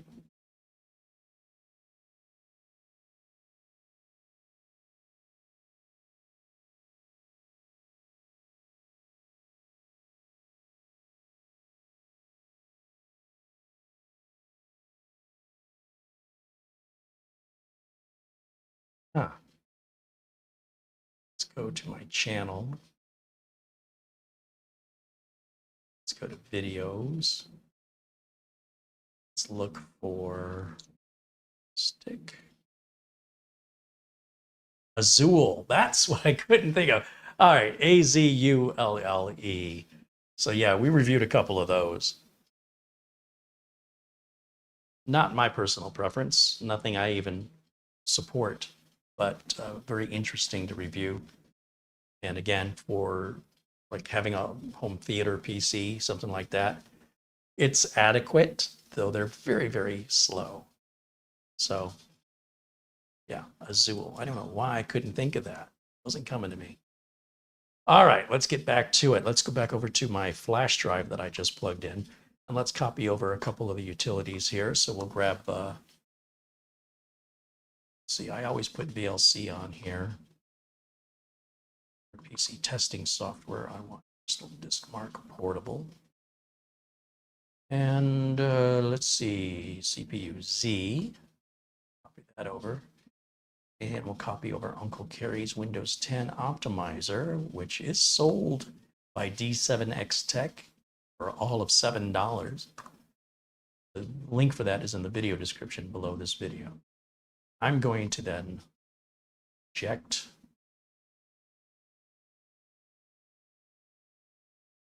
Nope, got ejected out of there. And we'll run the optimizer.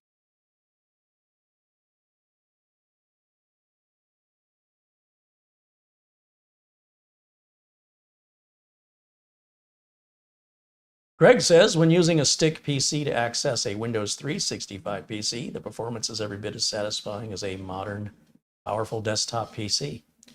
Well, Greg, I think you're making some assumptions that people all universally have a fast internet connection. I assume that the speed of your internet connection is heavily going to weigh on your perception of performance. However, also depending on how you're using the computer, may not be very usable for some people depending on the type of work that they're doing. So again, depending on what your expectations are and what your budget is, you could be thoroughly impressed with a very limited computer like what you're describing. Because if you're not using much more than that on a desktop, it's a waste of money to be buying a full desktop if you don't need it. But on the other hand, if you do need it, you'll be very disappointed by the limitations of an online operating system. So to each their own. I'm glad to hear that you're happy with it and it's meeting your needs clearly. Old Man 55 says, do you still use the Intel Driver Assistant? Occasionally, if I have an Intel-based system, I'll use it. System like this, we can download and install it. Lately, it hasn't been too useful because most of the updates are coming through Windows Update correctly. But it costs you nothing if you want to download it and install it. Have at it. There's no harm in it. Just a personal choice. If I don't need to put it on, then I'm not going to put it on. That's true of any piece of software. Okay, let's take a look at CPU-Z and see what the specs are on this system here.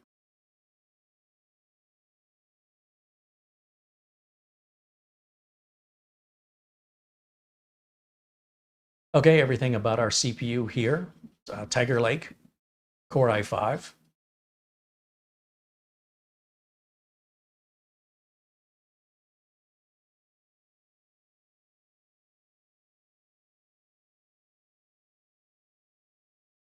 Seems like it's idling about 1.5 gig.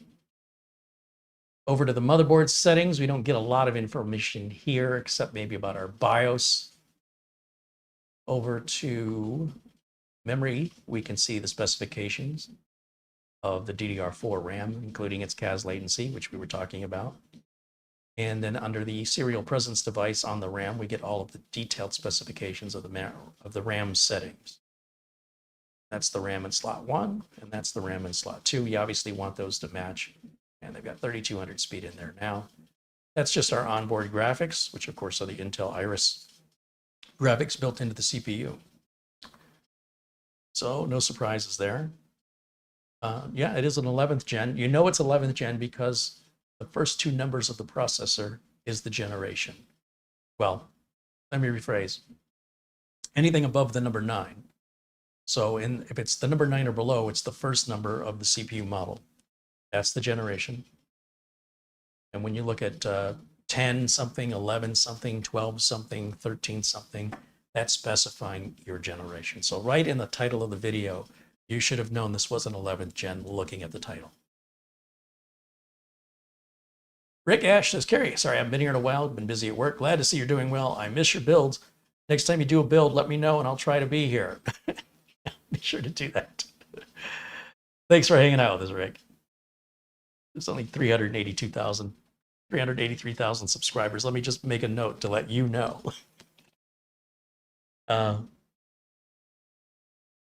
Turn your notifications on, and then you can be made aware, like everybody else, when new videos are going live and what the subject of that video is. We'd love to have you here, but I'm not going to reach out and grab you. Okay. Let's see.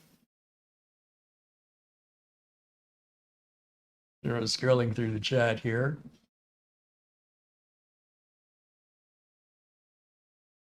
Greg said he's got a Lenovo Stick 300. Paul Patterson said it's not like a Chromebook. A Windows 365 is a cloud-based virtual PC. Oh, okay. It's nothing that I use in my business, nor anything that my clients have requested or inquired about. So it's all news to me.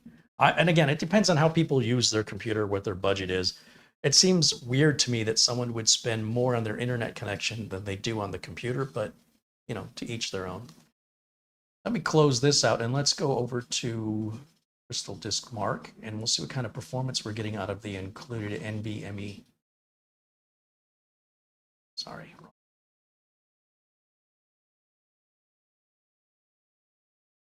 We'll just run all the tests right now and we'll see what kind of numbers. I'm expecting probably around 4,000 to 5,000 on the reads, and probably closer to 4. Ooh, it's worse than I thought. I wonder if that's Gen 3. Because when you're seeing these read numbers at 3,600 or 3,500 and below, that's usually Gen 3 speeds. So at the very least, we have a Gen 3 NVMe drive. Now, is that plugged into a Gen 3 socket on the motherboard, or is it plugged into a Gen 4 socket? I don't know.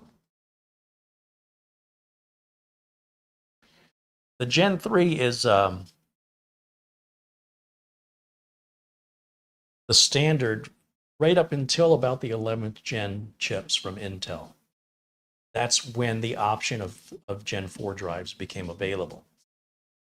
So we'd have to grab a Gen 4 drive and plug it in and see if we still get Gen 3 speeds. If we do, then we know the plug is a Gen 3 plug, and no matter what we plug into it, Gen 4, Gen 5, it's going to run it. It's like USB. You can have a very fast USB 3.0 drive, but you plug it into a USB 2 port, it's only going to run at USB 2 speeds.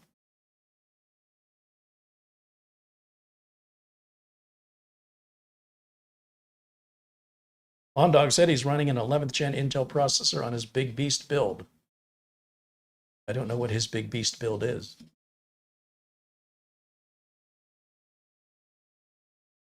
Douglas Burchell say, do the mini PCs you give away come with Carey's Windows 10 optimizer? No.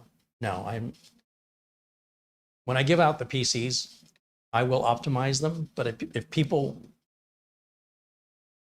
just want to keep taking from me, then obviously I need to cut that off at some point and say, you know, look, we've covered the shipping, we've sent you a PC.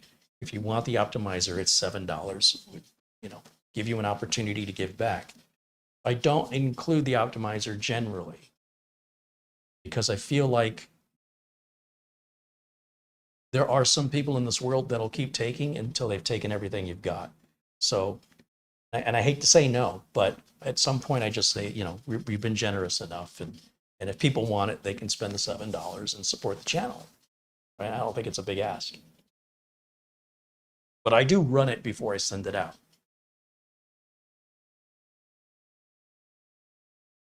Douglas says, I'm going to purchase it. Well, I appreciate that, Douglas. The link for it is in the video description below every video I do, including this one.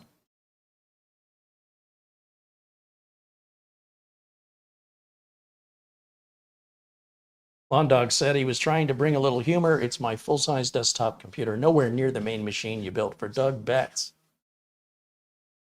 Shamim Kajveras wants to know, do you plan to make more reviews on SSD NAS devices like the Asus FlashStore 6? I should have a Synology, I think it's the DS224 that just got released, which is a 2-drive NAS. That review will come up next. It appears the FlashStore 6 and FlashStore 12 are sold out everywhere. So I think that's interesting. The only other NAS I'm aware of that will take NVMe SSDs is made by QNAP, and they want $600 for it, which I think is way overpriced. And it only takes 4 NVMe SSDs, and the reviews on it are not looking good. So between the reviews, the limited number of SSDs, and the price, I'm not aware of any others. Are there other NVMe NAS devices besides the QNAP and the FlashStore?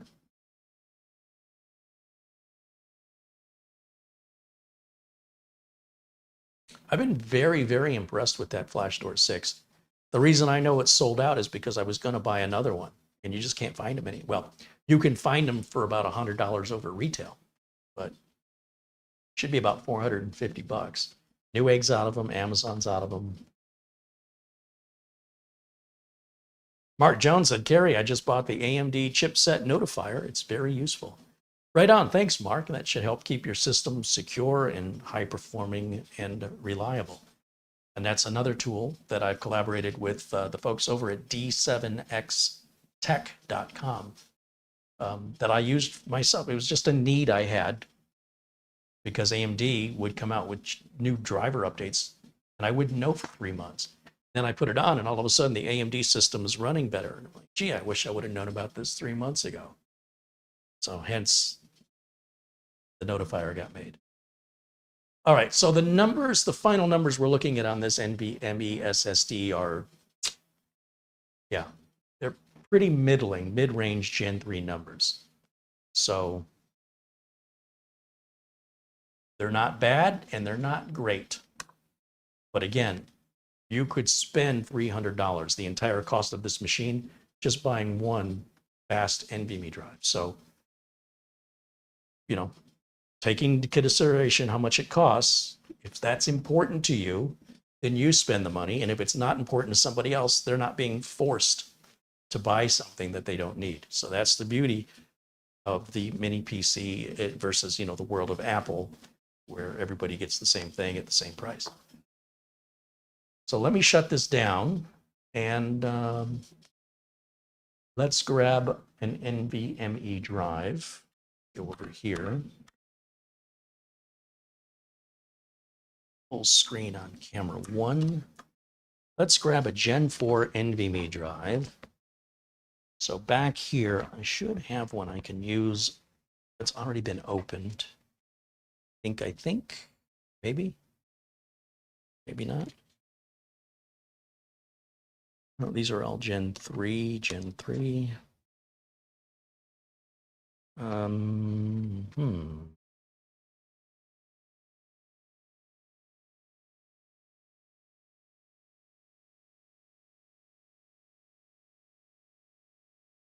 Oh, I think it's going to be a Fangine drive that I'm going to use because that might be all I have on Gen 4. Just double checking my list here. Samsung 980s, I think, are Gen 3 drives. Yeah, those are Gen 3. Wait a minute, what's a 980 Pro? Is that Gen 4? Yes, this is Gen 4. Let's try a 980 Pro in there because it's got a heatsink on it. So something like this might be an ideal upgrade in a mini PC where you're worried about heat. You can see it comes with its own heatsink already attached. This is a 1 terabyte model, so it's very affordable, and that'll give us twice the capacity, and if this is Gen 4, twice the speed. If we plug this in and we get same speeds, then we know it's a Gen 3 socket on the motherboard. I wish there was a way I could look at the device manager and tell. So Gen 4, you can get up to 7,400 megabytes per second on a high performing drive and around 5,000 on a mid-grade drive, Gen 4. So I guess I'm going to open this back up again. First, we're going to unplug power just to be safe, and I'll take my dongle out of the front so I can. So, oh, I guess I got to pull these cables up because they're going to get in the way of the back of it. So we'll take this back off.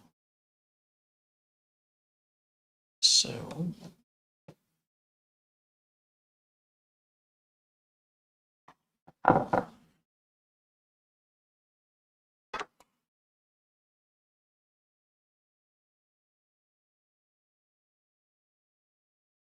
Going to take a 4 terabyte to an 8 terabyte NVMe. Can't see why not. Anything NVMe, as long as the drive itself will fit, some of the enclosures or the insides of the mini PCs are very restricted, and the 8 terabyte drives are pretty thick and may not physically fit. But as far as will they work technically, universally the answer is yes without exception. If it's running Windows 10 or Windows 11, especially if it's running Windows 11, If it's got an NVMe slot, yeah. I've never found one yet that won't run a 4 terabyte or an 8 terabyte. So the answer by default is always yes. Problem is, of course, if it will fit in there. So looking in here, I can see another slot. You know, just for grins and giggles and to do this as quickly as possible, I'll just plug this into the other slot and we can partition format it and run a speed test on it. But we don't know that both slots are rated the same. Assuming they are, but this is a very quick, a faster way to get the answer for at least the second slot.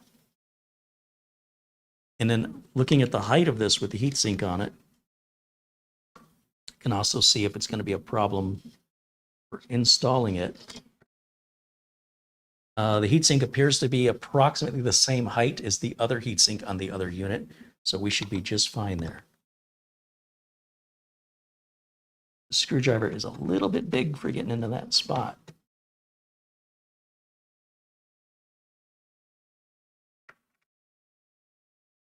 I think I need a narrower screwdriver for this, so let me go get my precision drivers here. Keep them on the floor under a stack of other precision drivers. That should make it a little easier for us to get into that little spot here.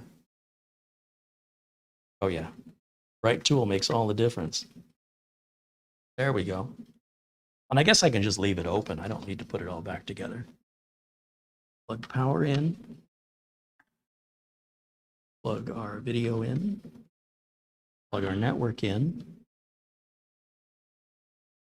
And then I can plug the keyboard and mouse back in.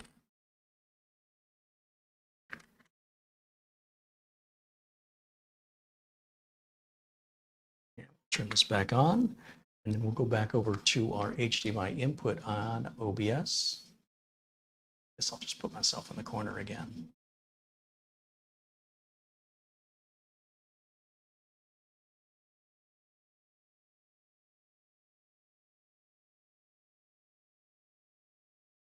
Go full screen over here so I can see. And then we'll type disk management right down here in the search window.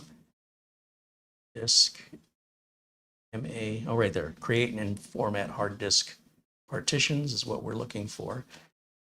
It should come up and notice we have a new drive installed, and it has not. So that suggests to me that that other drive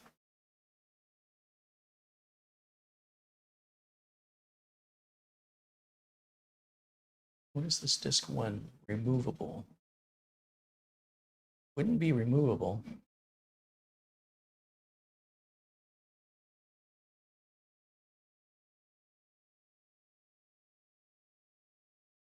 Something USB? Huh, I don't know what that is.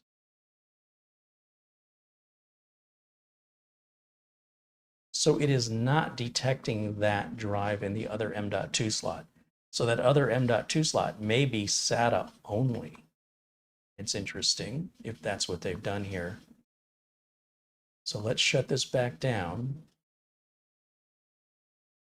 And then we'll go back over to camera 1 full screen. Plug power again. This time, we'll take out the main boot drive here, like so.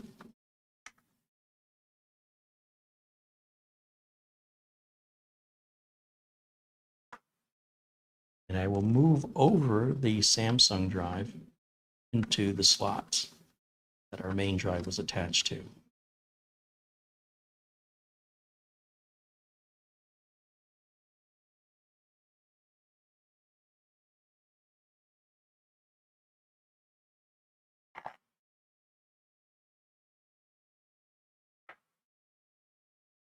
This screw back.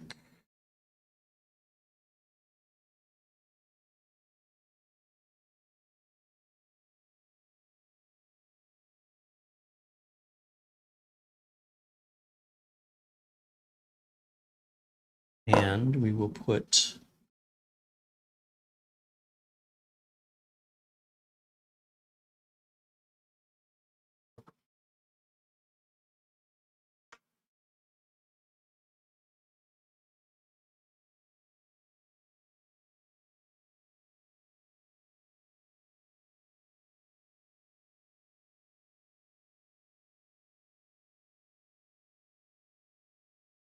Samsung drive in there. It is so the frame across the top does get it a little bit tight with regards to getting the screw tightened down for the NVMe drive.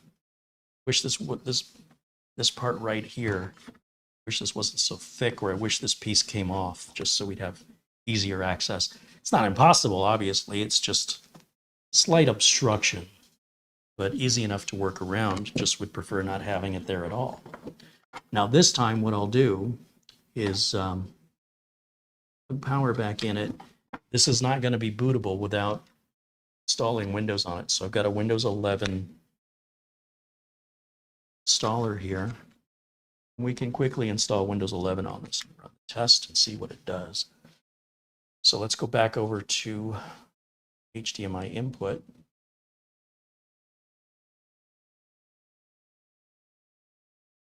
And now it should boot from the flash drive.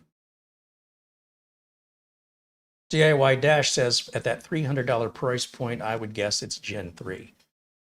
See, that's very logical to me, and I would tend to agree. Asking for it to be Gen 4 may be asking a bit much, but I don't want to assume anything. I mean, it was sent to me for review, so review it.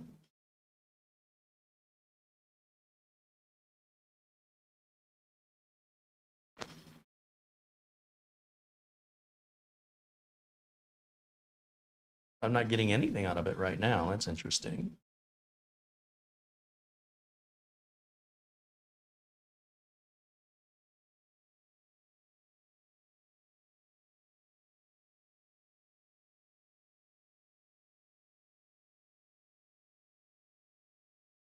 It does not seem to like this Samsung NVMe drive. Should be backwards compatible to Gen 4, so that really shouldn't be a problem. But let me unplug it one more time here. Give it a second. In. And turn it back on and see if it's any happier.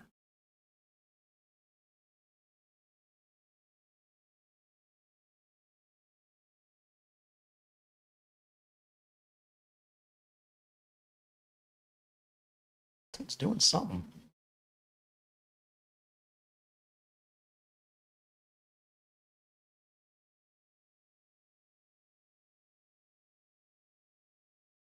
It's also possible it doesn't like my flash drive. Let me unplug it one more time.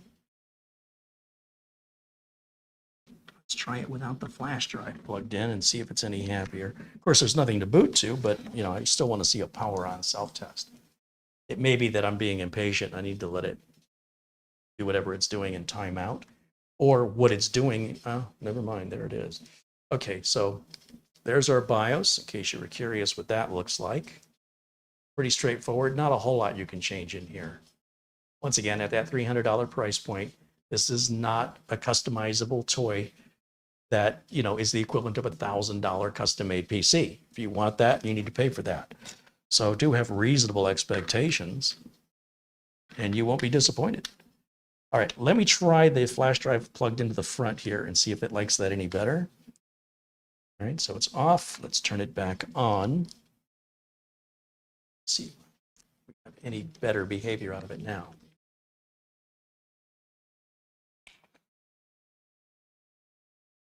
It's better. And now it should boot from that Windows 11 boot drive, which it's doing. Very good.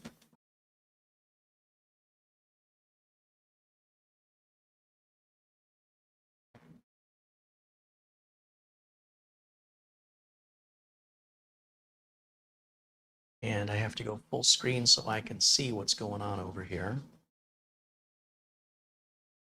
Next. Install now.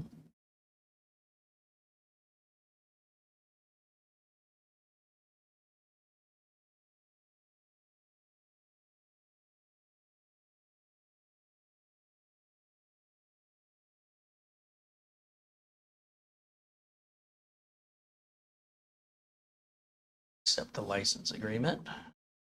Custom. Okay. It does not see our, oh no, that's right. That's a 1 terabyte drive. That's right. Okay. There we go. Now it's going to partition and format that new Samsung drive. Copy over our Windows 11 installation files.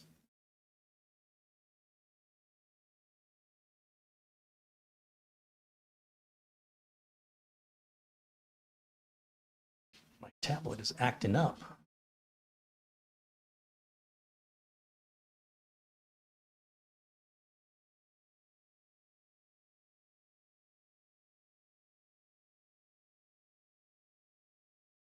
That's working. Ben Laird contributes £5, says, hello, all from Scotland.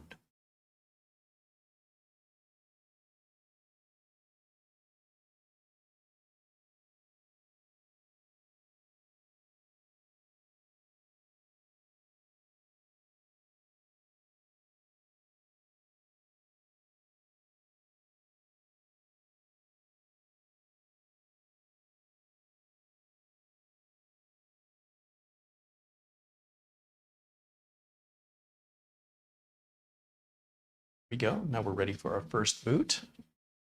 I'm rebooting my tablet since it's just acted like it wasn't getting internet anymore. So when it rains, it pours, I guess, huh?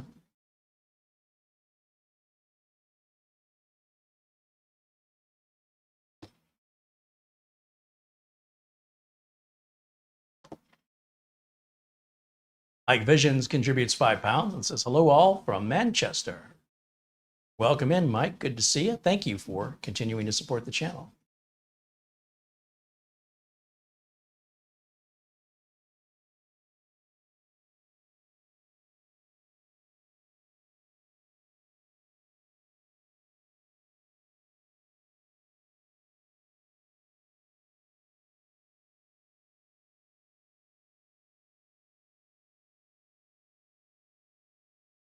That's better. Okay.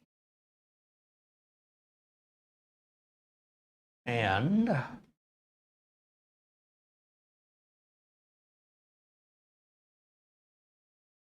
I've missed here. We're waiting on this.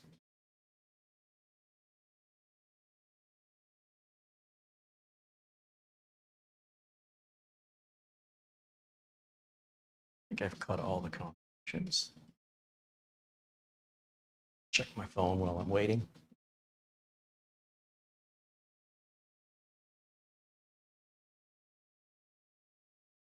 Susan Lawrence sent $20 via PayPal. Right on. Thank you, Sue Lawrence.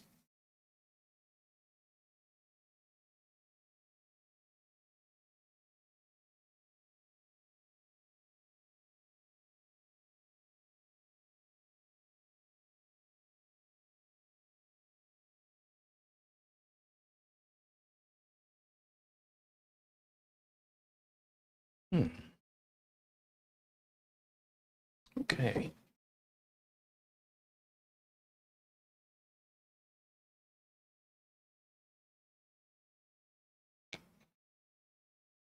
I'm going to grab a colder Gatorade. This one's gotten room temperature on me, and it's getting hot.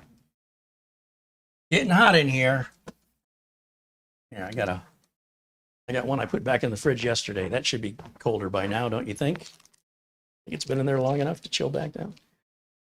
Oh, we get this fun part here. Let me go full screen so I can see what it says. Full screen. Okay, United States, yes. Layouts. Secondary layout, no. Oh, you know what? I don't want it plugged into the network. Silly me.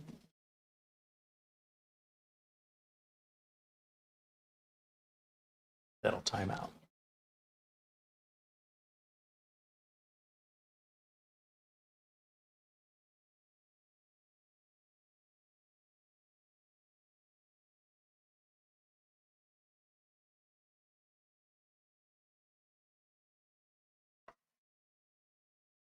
Driver putting in the 980 Pro with a heatsink.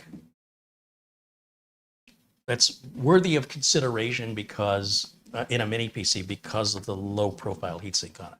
Some of these have a much thicker heatsink in the case of like Western Digital's SN850 with the heatsink on it. It makes it a little bit wider, and it won't fit in some mini PCs because of the way they've designed the slot that the M.2 drive goes in. So be aware of that, but also know if you order from Amazon, if something like that should happen, you have 30 days to return it regardless. So once again, you don't need any anxiety or concern of, spending money unnecessarily. You can always get that money refunded if it doesn't work out. All right, and this is going to take a while for it to eventually realize it's not plugged into the network anymore. So we just have to patiently wait this one out. That was my bad. I should have pulled that out earlier, but I still caught it in time.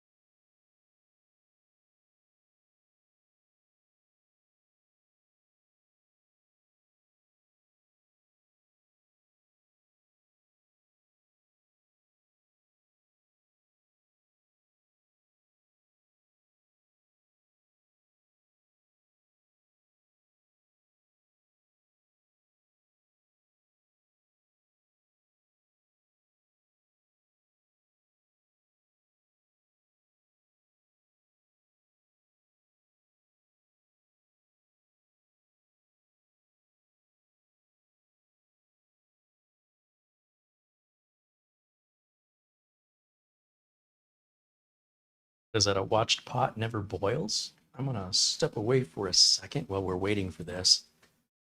Just want to check and see if a package was dropped off.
Nope, not today, I guess. Not my day for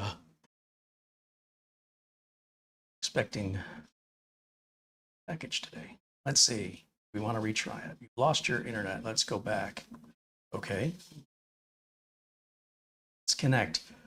This is my copy of Windows, which I don't have the bypass hard-coded in there. So Shift F10, click on the window, type in OOBE /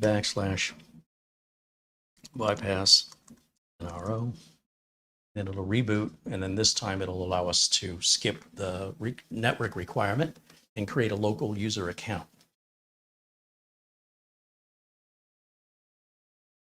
When 23H2 comes out of Windows 11, I will probably customize that one. I'm not going to spend the time to do it to this build, only to turn around and have to redo it again. So I don't do it often enough to justify that investment of time. But when the new version comes out, it would make sense for me to spend a little bit of time to customize that one. But still might change my mind. We'll see. So we have to go through the initial setup one more time. So United States, US, skip. Now I have the option, I don't have internet. I have to tell it twice. Continue with limited setup. Now I can create that local user account, which we'll just call user. And it can finalize. Oh, sorry, I got to turn all this off again. There we go. Now it can finalize.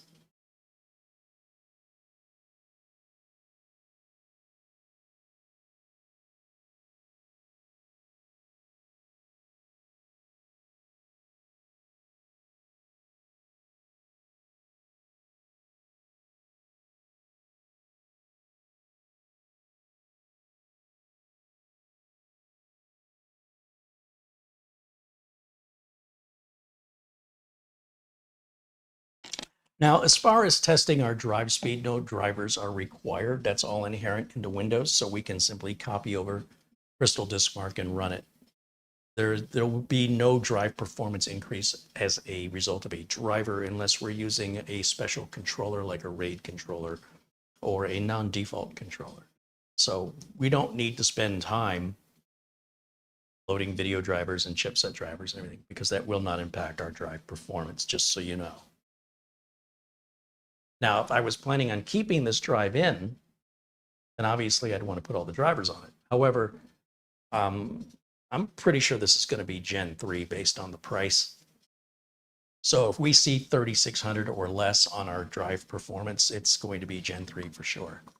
So let me just disconnect the, or remove rather, the Windows 11 install media here, and then we'll plug in our utilities flash drive.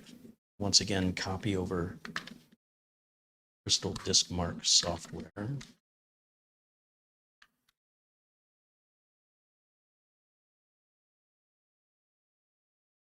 Which is right here, Crystal Disk Mark. That's what I want, the portable version. Yeah. Let's go ahead and take that.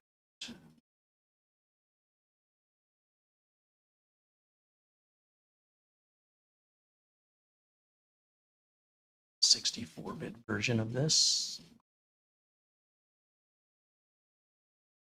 And we only need to do these two top tests. In fact, if that first number comes up at 3600 or below, we don't need to run the test any further.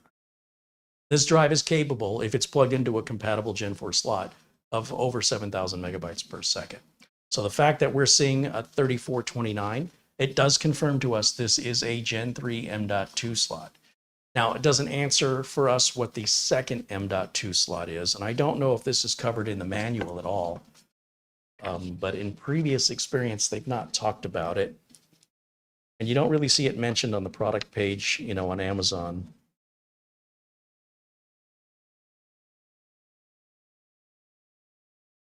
Yeah, this is like instructions on how to use the Visa mount in numerous languages over and over and over again. So that's not helpful. And as to this other slot in here,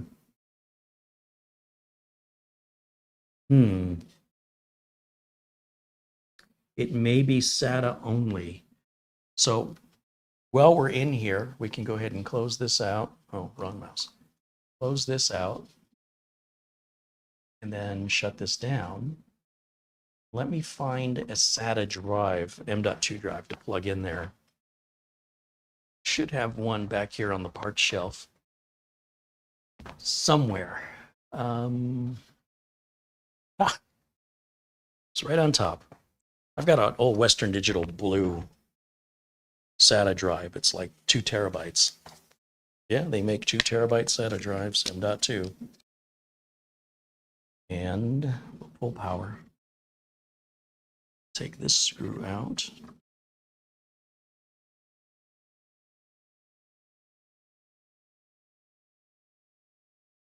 Put in the 2 terabyte SATA.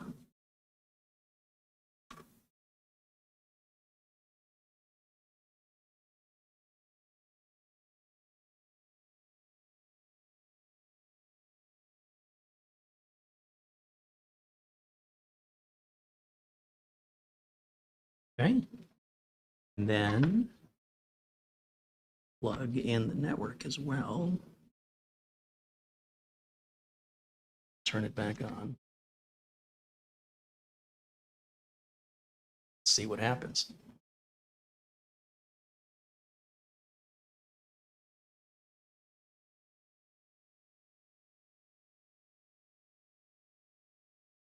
Are mini PCs easy to clean like desktop PCs? That's what Cat Sounds wants to know. Oh, they're much easier to clean because there's not as much there. Pretty much, you don't even have to open them to clean them. You can simply use an air duster and blow through the open vents on all 4 sides. You're done. There's no reason to even open it up. All right, let's now go back to this management here. Should auto detect drive is installed. It does, which it did not do before because it was NVMe. Now it's SATA. So that second M.2 slot appears to be SATA only, and it is a 2 terabyte drive.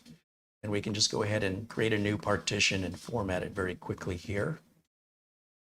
And on this drive, you can expect speeds of a maximum 550 megabytes per second. And we can verify that now.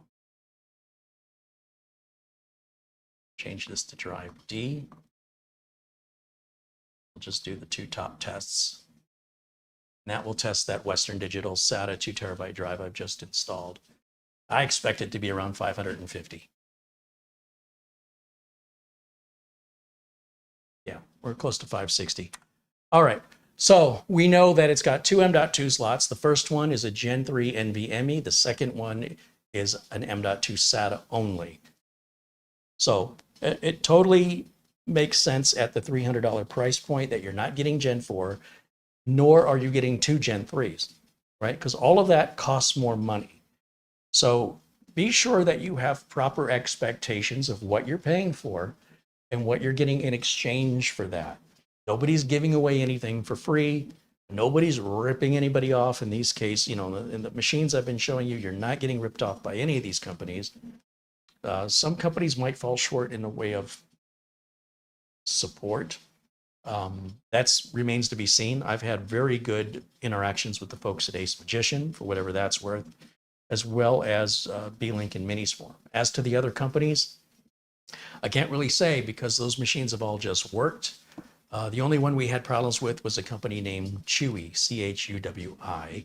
So pretty leery of them because of their behavior and the way the machine was sold.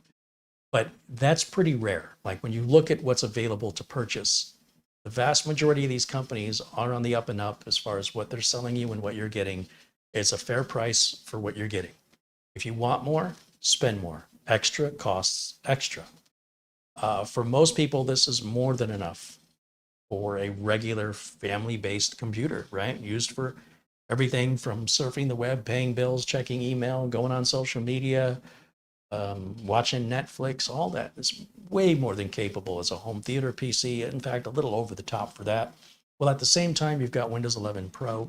That keeps you current, updated, and secure throughout the Windows 11 life cycle, whereas Windows 10 life cycle ends in October of 25. So you still have a little over 2 years left of Windows 10. And so if you're running an older machine and you're thinking of upgrading it, you definitely want one that's going to be Windows 11 compatible. And the fact that you can get a machine this capable at this price, it's an incredible deal. So I appreciate the folks at AceMagician sending it so we can evaluate it. It's a $300 computer, and it's exactly a $300 computer. I think you'd be hard pressed to find something better than this at $300. The fact it's got dual channel memory, it's got 16 gigs, and it's got that NVMe, pretty standard 512 gig drive is pretty standard, but getting the dual channel memory, not so standard, and having that second M.2 slot, even if it is just SATA, is also not standard. So you're getting a little extra. I also like the 2 HDMI ports on the back. I think that's, in the consumer space, it's the most common type of monitor connector people are using, even if they're connecting to their television, it's that HDMI. So the fact you've got 2 of those means you don't have to get any adapters. And if you wanted to get an old VGA monitor hooked up, you've still got that VGA port off to the side. So if you've got a 15 or 20-year-old monitor that still uses that, you can save money by not having to replace your monitor. And you can save money by not having to get some fancy adapter to try and convert that digital signal to an analog. It's already part of the PC, which at this level is pretty unusual. So I don't know. I mean, decide for yourself, you know, if that offers a value to you or to somebody you might know that might appreciate it. Overall, you know, if I was going to add storage to this, I would just do it externally through USB. I would not open it up and replace the internal storage. And the reason for that is I would be very concerned with heat. So I think leave the 512 in it and just get yourself an external SSD, that you can plug into USB. It's just way more portable, much easier to back that stuff up. And at the end of the day, there's no risk, where if you open this up and you drop the screw and you can't find it, you can have the screwdriver slip and accidentally break it. And that's not a warranty issue. But, that's up to you to decide. If you want to fill it with a 2.5-inch drive and you want to put an M2 SATA and you want to upgrade the main, you certainly can. And you will certainly spend more money in doing that than what this machine cost. So that's what you were thinking. I would just buy a more expensive machine so you didn't have to do all that. But to each their own, decisions. Choose accordingly. All right. So let's see if there's any last questions I can answer. I'll be happy to do my best to provide an answer regarding the specifications of the machine. Is there anything I haven't answered?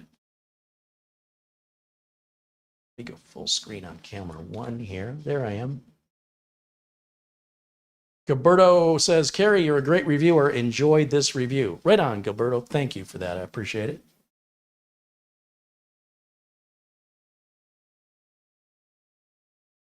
Can you RAID NVMe and SATA together? You would really significantly slow down your NVMe drive if that were possible.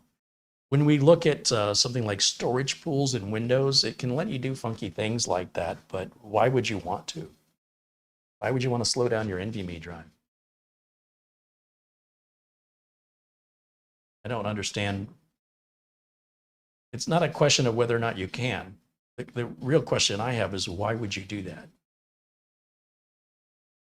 You want less performance and less reliability?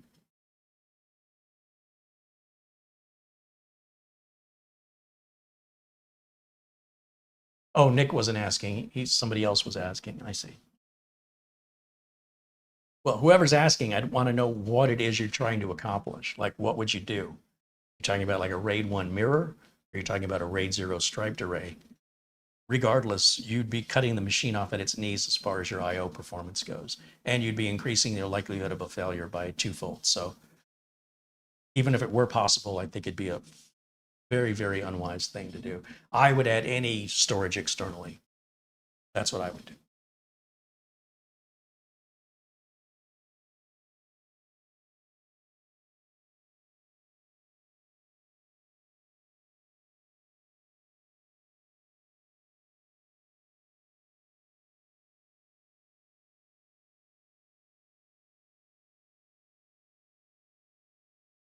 Andy wants to know, what size USB drive do I use for my utilities?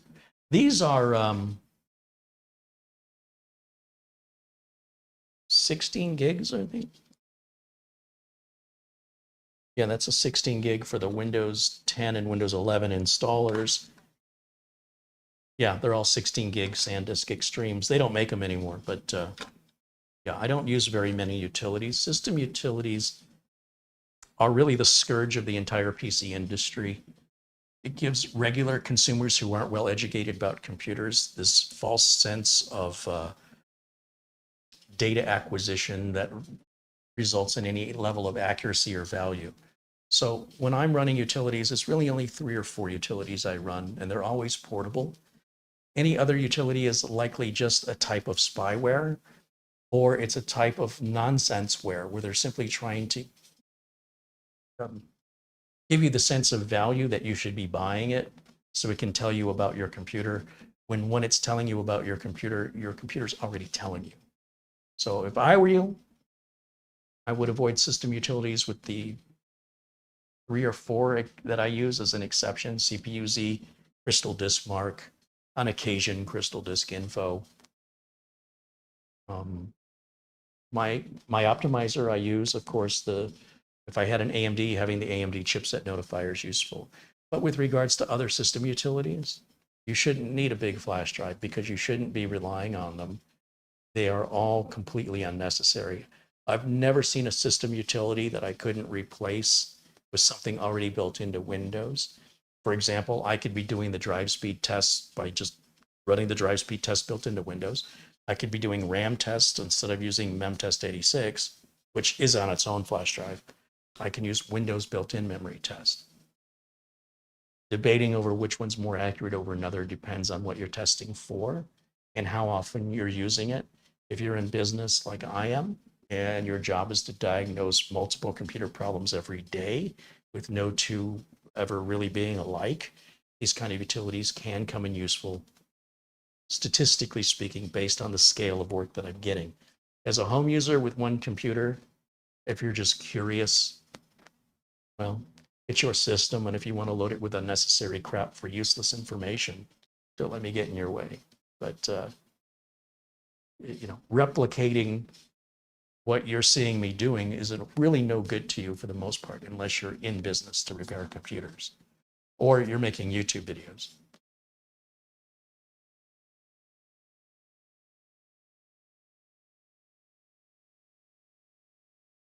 People will know if a system's running right based on how it feels.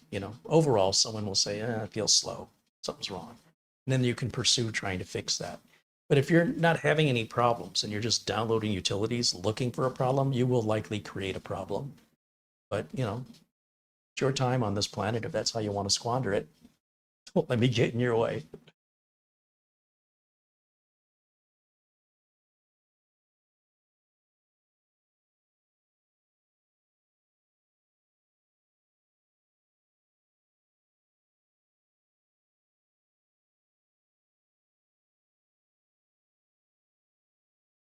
Kinetic Plastic says, I sent you a little something. All right, well, we'll check the phone here before we wrap things up. And once again, just another opportunity in the few minutes remaining. If you have a question for me, I'll do my best to provide you an honest and direct answer, as I always do. Yes, $10 from Kinetic Plastic. He says, here's a little something to help you out. Thanks for all you do. Well, thank you, Kinetic Plastic. Thank you for helping to support the channel here.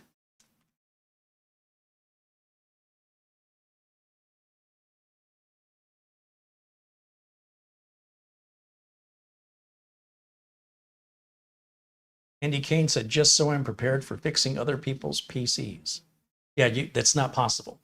You can't be prepared to fix problems when you don't know what those problems are going to be or what kind of hardware they're going to be on. You can't buy every tool and have every utility to cover every possibility. Good luck finding it if there's so many utilities. So I see this happen all the time, and this always happens from people who don't work in the field. They oversimplify the complexities of PC repair and the variety and scale of PC repair. As such, it's impossible for you to be ready. What you need to do is actually get a system to repair. That's the first thing. Forget every system utility, forget every tool. None of that has any value to you and is a complete waste of time.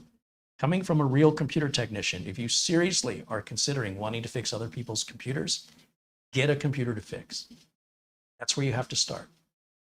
Any sort of system utility or tool will be specific to the machine you're fixing.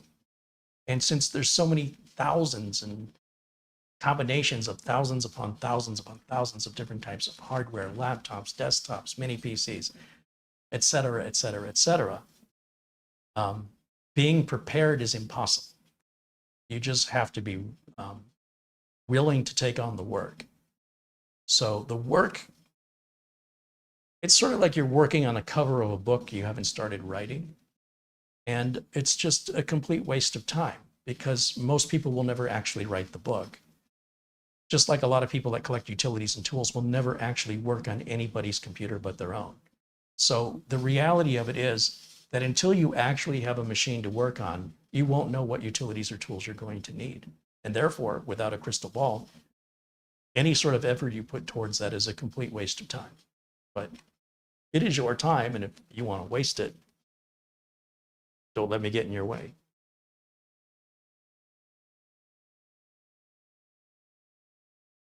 Doman says a bootable WinPE repair environment is essential to always have at hand. So if you look at all my utilities, and I've been in the industry over 30 years, you will find 0 bootable Windows PE environment. I do not use them for repair, and I can't imagine why anybody would. However, this is an example of the kind of repair that you get in and the kind of tools you're going to need. Based on my 30 years in the industry, and based on the type of work that I collect, I have no need for such a tool to accomplish the jobs that I'm given the tasks that I have to sort. I don't have that tool. Don't have one. If I had it, I would spend time making it and never use it. And that would be time I could be spending making money. So I'm not going to sit here and tell you what tools are essential when I don't know what kind of work you're going to be doing on what kind of hardware. So, you know, to each their own.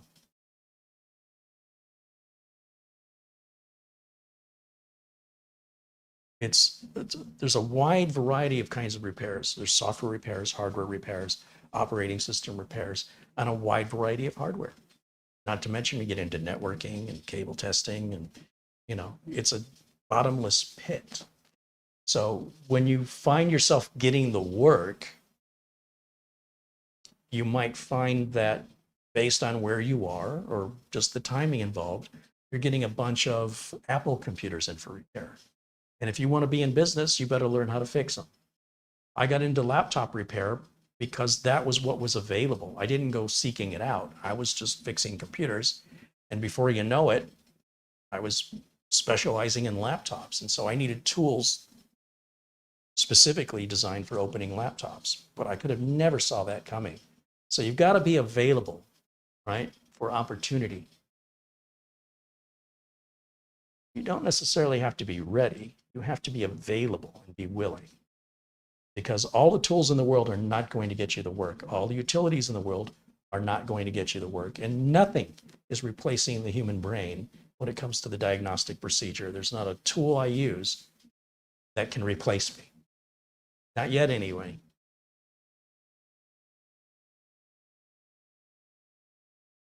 Old Man 55 says, a bootable Acronis. Well, I do have an Acronis rescue disk, but I use that for mostly for cloning, so system upgrades, things like that.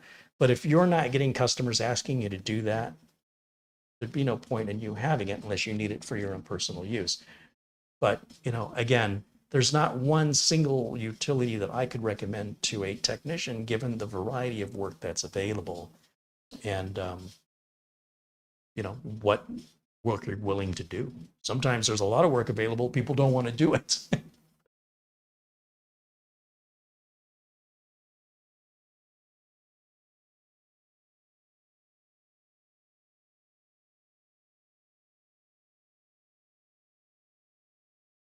I think with Windows 10 and Windows 11 being as self-repairing as they are,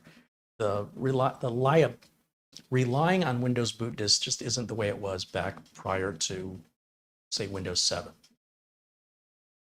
People fail to realize just how far the operating system has evolved. You can see how our storage has evolved. You can see how Wi-Fi has evolved in such a little period of time. But to continue treating the operating system as though it has not also evolved massively in the same period of time, I think is a gross misjudgment on behalf of a technician that is holding on to old ways. But that's just my opinion. I think you really need to understand and embrace what the operating system allows you to do now that defeats the purpose for most of the utilities. But those utilities years ago you almost couldn't be a technician without them. But these days, with regards to Windows 10 and 11, nearly every utility out there is already built into Windows 10 and 11. So, you know, sometimes people learn something and they stick with it regardless. That's fine. If that's how they want to do it, that's their choice. I like to try and stay on top of things. And like I said, I could use the speed test for performance of the I/O of the drive built into Windows. I just prefer not to. And I always use portable utilities, so I'm not leaving anything behind. But that's just my philosophy as a tech. And the beauty of being a tech is you can do it any way you want. As long as you're meeting your customers' expectations and you're generating work, that's all that matters. You don't have to answer to anybody but your customers.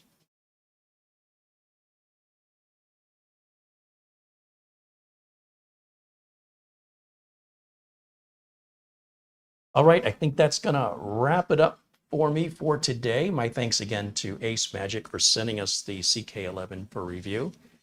Overall, I think it's a very good machine for $300. I think you'd be hard pressed to find something more capable and better performing at this price point, and get them while they're on sale, what I can say.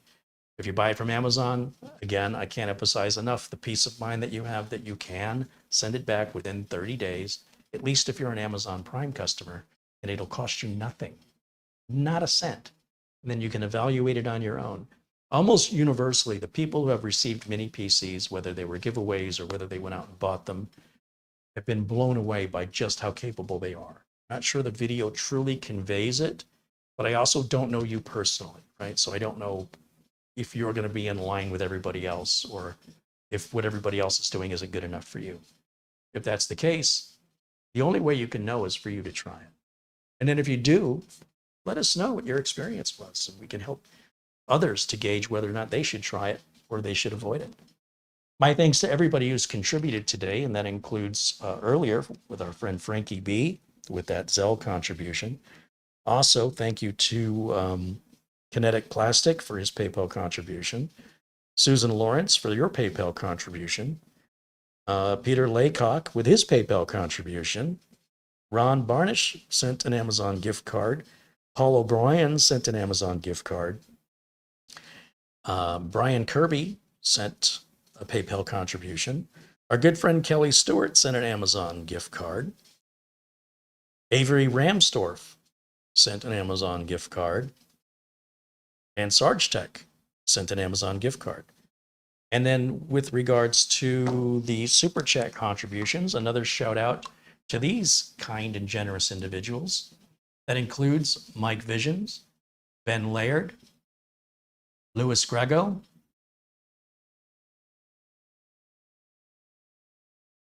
Paul O'Brien, Planet Cryos, Avery Ramsdorf, Planet Cryos again, Mark Gaines, Planet Cryos again, Rick Lakes, Alan Lindas, our good friend Buster, and Paul O'Brien with the first contribution via Super Chat. Paul O'Brien also renewed his membership, and Douglas Burchell as well. Thanks, you guys, for being members, for supporting the channel. I can't thank you enough for your kindness and your friendship.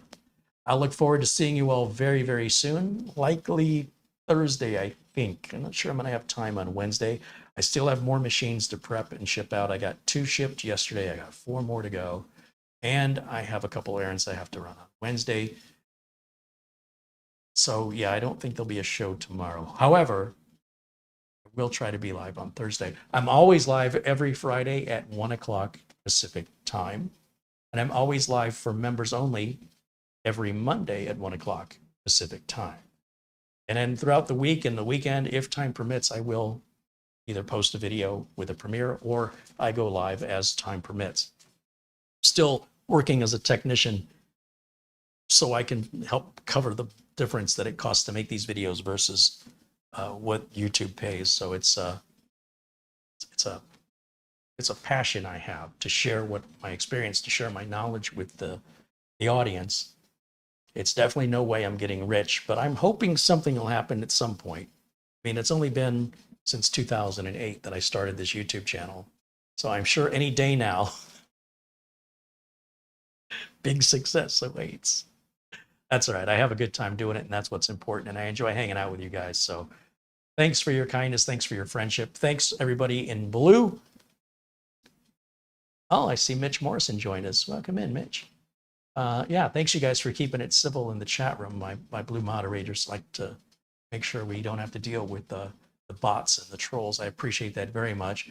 If your name is in white, know that I will turn you blue if I start to recognize you. Like if you're appearing in the chat room often and you're being friendly, I'll turn you blue so I acknowledge that you're a regular, right? Not irregular, you're a regular viewer. And that way, because we have so many viewers, it can be hard to remember who's who. It helps me to know who is being kind and supportive and showing a history of that. And that's all you have to do to be turned blue. If you see the gold badge next to people's names, that's because they're supporting the channel through something called memberships. It's $9.99 a month, and they get videos, specifically live videos, just for members only. They're only for members only. And more importantly, it helps me to be able to avoid making big commercials from large corporations of motherboards and et cetera, like the other big tech channels do. I don't want to be like them. I don't want to be a corporate spokesperson. I don't want to be a media group. I want to be a technician sharing my experience. And I want to be able to be honest with you about how I feel about something, regardless of whether or not I have a paycheck at stake. You know, if I'm honest, it'll upset the sponsor and then they won't sponsor me anymore. I don't want to be put in that position. And so your contributions and your memberships help keep me independent so I can maintain my integrity and share with you my perspective of my values of when I think something is great, when I think something is bad. There's no incentive for me to tell you something's good or bad financially. I just tell you what I like, tell you what I don't like, and there's no negative or positive consequences either way. So you can be sure that whether or not you agree with me, well, that's not related, but at least my opinion is not being guided through money, right? If a company's paying me the kind of money they pay a media group, it's millions of dollars. We're not doing that here, and I don't ever intend to. So if you appreciate that, well, then you found the right place, because that's how we've always done it. As far as I'm concerned, that's how I always will. Thank you again for hanging out. I'll see you all likely on Thursday at 1 o'clock if all goes well. Until next time, bye for now.